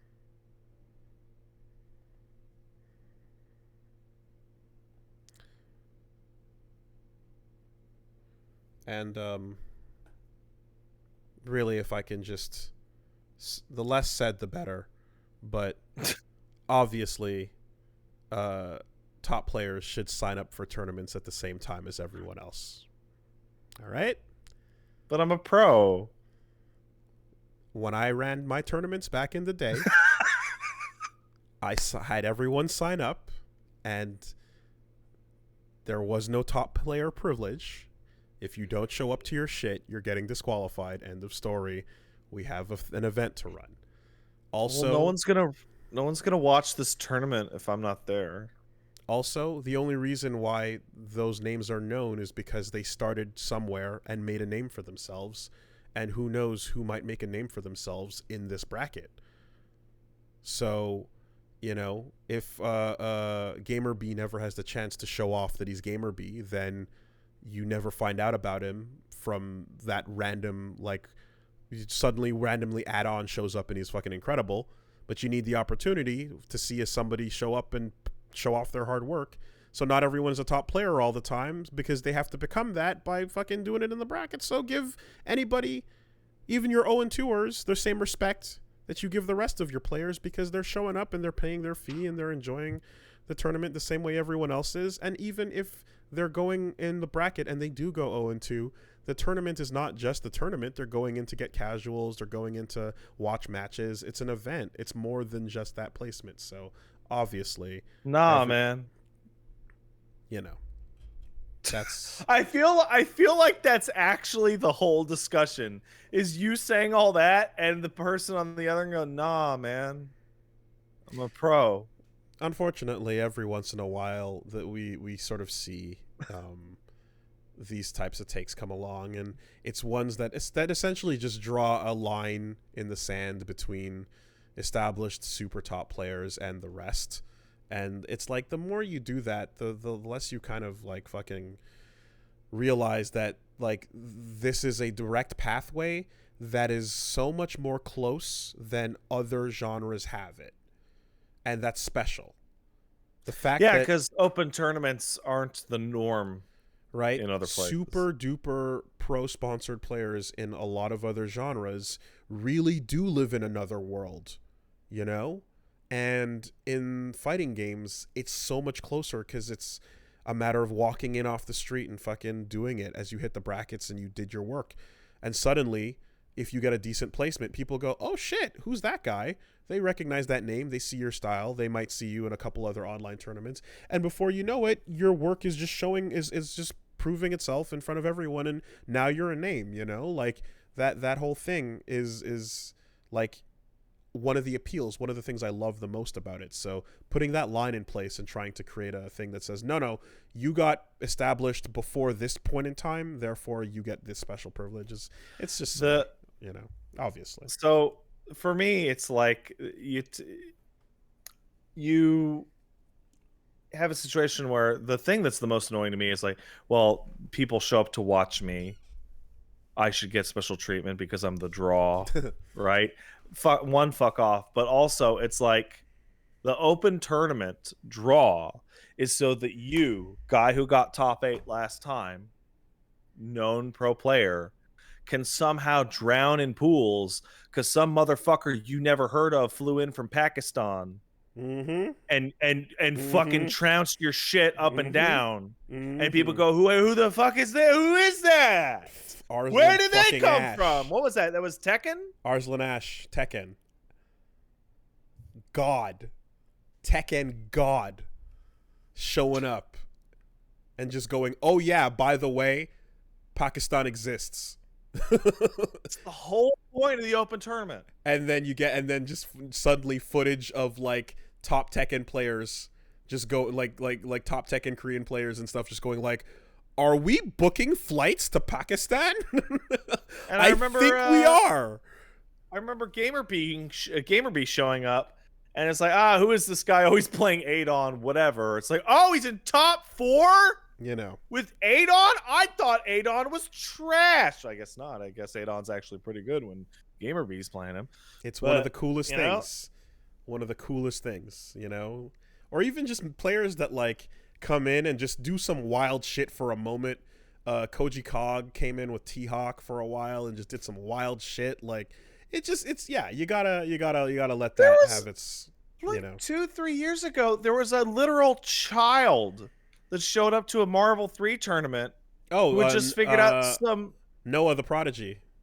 Just found some stupid fucking combination of assists that just worked, and it worked every time. Played as Hulk. took out one of our Montreal players too. Like I was like, damn, all right, kid. Yeah, that's there's a couple why of those. You have an open tournament. So, and you know it's an obvious thing, and the thing is that knowing being friends with the infamous creator of the VIP meme, Kage from Smash Brothers, like, and having the conversation with him about it, like, there is that thing where it's like basically he was describing to me how it came from a place where, you know, there were a lot of people that, like, because he was like a known player and whatnot, he was standing around getting ready for his games, and there were a lot of people that were coming up to him to like ask him for pictures and stuff, and he couldn't like get to his next match in time, and he felt like he's like, oh, I want to find a way away from this and stuff. But it's like there's other solutions to that besides let's literally put up a fucking velvet rope and say the cool kids get in here and you don't get inside. You can't segregate based on that for those purposes. I mean, I understand that that's a unique situation you're in as a result of the of you know, like the reputation you have as a player, but that the solution ain't put a fucking velvet rope up, bro. And he knows, you know, like we've talked about it. Hey man, if I can't bring my custom bullshit controller, I'm just gonna duck out on the whole tournament. Never forget. So we got one coming in from Ryan in Michigan, who says, what's your favorite scrub mentality in the games that you play? For example, my favorite is in FF14. Every expansion, when a new raid tier is released, there's a resurgence of casual players that upset the best weapons and armor that are upset that the best weapons and armor come from the newly released raid content. While the armor from these shares a model with the normal version, the Savage version of the armor can be dyed. While the weapons from the Savage version are completely unique, however, certain toxic casual populations separate from the majority of the casual player base get loud and upset that these weapons aren't just given to them, and instead are in the hands of players who earn them with coordination, practice, and time. The step beyond this are weapons that drop from ultimate fights, where there have been several cases of players with each of these weapons being reported to GMs for just having the shiny thing in the video game. Does this make sense to you? Sure does. Okay. It's to go in a slightly more elucidation. Hey, how come I can't get that weapon? Well, you need to do the raid to do it. That's bullshit. Just because you play the game more, you get it? Yeah, it's an MMO. It's a reward. It's a social visual reward for completion of hard content. It's literally what it's for. My all-time favorite scrub mentality is not from an MMO. It's from anything. Is you suck. You don't even know how to play. Guy who lost. Sure. No, nothing will ever top it. Yeah, guy who lost. Ever. Yeah. Guy who lost is pretty powerful. So I'm thinking of the opposite end of this, where, like, because when you say like favorite, it's almost like like when you're not interchanging it with detestable, like legitimately favorite. The scrub mentality that I enjoy, like in its purity, is when you have unique win conditions in a match that are separate from winning the actual match. For example, if I'm playing and I'm using Phoenix right, my goal is to get into fucking turnabout mode. If I get into turnabout mode, then that's my victory to me. I feel good about that. And that's a scrub mentality that I unironically love. The few times that I've shown up on Max's stream to play fighting games against him on stream, I'm like, just don't be free. Just as long as I can live with a 20% win rate, you know, like whatever, right? But Don't just get as long as I'm not completely free, don't get peed on. that's a win. If you pick Phoenix, get Dark Phoenix out, you know? Whatever your deal is.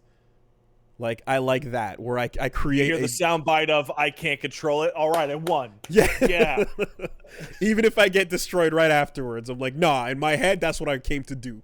I came to do a thing. Like when you went to Evo and played Daigo, did you get around? Yeah. Great. Yeah. I sure did. Just great, good, excellent. I got 2 of them even. You know? Yeah.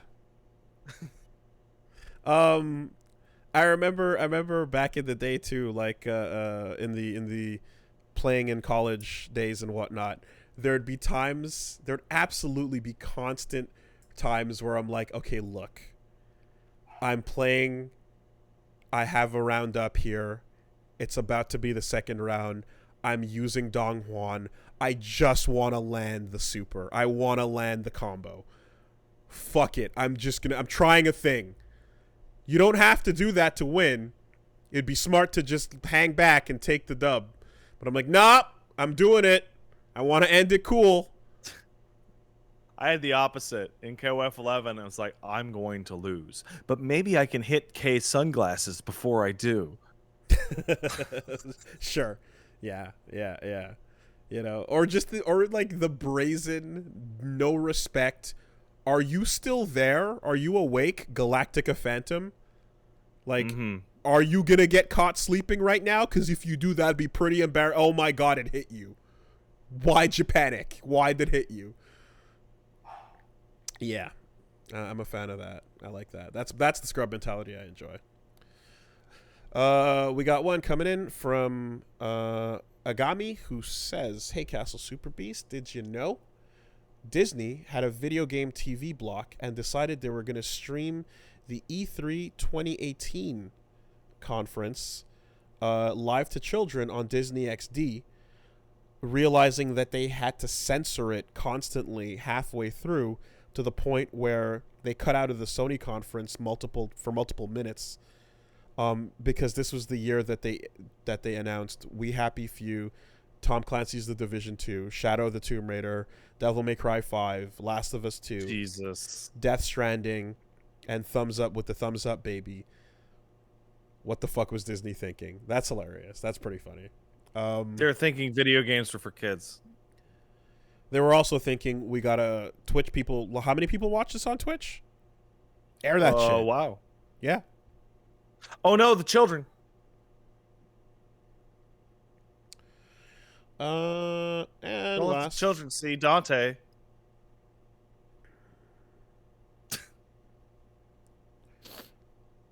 I mean, all things considered, Devil May Cry is not really that, like, it's like demon imagery, but like up until 5, when people start getting impaled in the intro, generally you don't really see a whole lot of like non-monster violence. Yeah, it feels like cartoon violence, genuinely. The intro to 5 has a bunch of innocent people getting like impaled, Murdered. and Yeah, that's true. Yeah, they're dead. same, and the intro to the new mobile one too has a weird moment where like Dante's in a bar and like he's having a drink and some innocent person gets killed, and he kind of like I forget what it was, but there's something about it that was like a little off. There was a little moment of like Dante was casually styling as someone was dying, where I was like, Dante would save that life though, right? He's not that like Maybe he didn't see. There was a weird moment of that, of just like they were him and Lady were at a bar, Demon shows up, and then I forget how it goes down, but it was a moment of like, yeah, like you'd stop that demon from killing that random person before He would, if you have the chance to, instead of just like letting it happen and then being like, time for Wahoo pizza flips, you know. Would he though? I imagine. Yeah, he would. I feel like he would. He's a good person. We're not presented with the scenario super often, and maybe there's somewhere in the novel lore where they would elaborate on it. But I feel like Dante, Nero, and the gang would save people that were in trouble while demons were out and about. Virgil, fuck no, he didn't give a shit. Absolutely not. No, Virgil doesn't care. I don't think he even sees other people. Yeah, the Clyphod itself and the Temen Negru, obviously, but yeah, he doesn't give a shit. Okay, last question coming in from Raph says, Dear Salmon Dream, Wooly, and Pickled Pat, with the announcement of Kazuya and Smash, I thought about which of the songs from the franchise would make it in. And I listened to some of Tekken 4 soundtrack and remembered how different it was from the other entries in the series. Combat aside, it had a really chill atmosphere, especially with the laid-back announcer, redesigned costumes, characters like Hoodie Jin, Long Hair Paul, and my favorite King design. With the casual clothes, not to mention there was no big monster boss, just Heihachi in a diaper. I jokingly called it, and it left an impression on me. I guess the game was overall just more chill compared to when 5 eventually came around afterwards. Do you have a favorite atmosphere change in a series that you love, even if it only lasted for one entry? So I'm gonna discount the obvious ones. The only Advance Wars games I ever tried was Days of Ruin, because I like the art style way more than the regular Advance Wars games, and apparently that killed the franchise. So last time I brought up Advance Wars, I think I might have said things in a way that people interpreted it as I hated everything after 1 and 2. What I meant was I only played 1 and 2, and I didn't play the DS games, and I just like 1 and 2 because that's what I played. So, I don't know. I think Third Strike is a clear, like, obvious thing to say because it, takes the hip hop like flavor that Street Fighter already had and actually puts it into the game instead of just in the air around it. Similarly, Mark of the Wolves takes a funky jazz vibe that Fatal Fury never had and just reinvents it for that one game, and it's awesome. Traditional Fatal Fury is just, very sort of typical rock video gamey soundtrack and stuff. And Real Bout as well is, kind of typical rock gamey soundtrack, but Mark of the Wolves gets kind of funky. The intro with the little drums and you're hearing the little the djembes going off, you're hearing the saxophones and the basses getting slapped on the character select screen. Mark of the Wolves is definitely a good one there. Other notable would be Majora's Mask. That's a massive atmosphere change for one game. Yeah, 100%. If I had to pick one out of all these, I'd probably say Final Fantasy Tactics. It's a long, like, the Evil Empire and all that, almost mythical shit. It's a long cry from, like, I think the church is gonna murder you, dude. Bomberman Act 0. All right, we're done. Good night, everyone. Bye.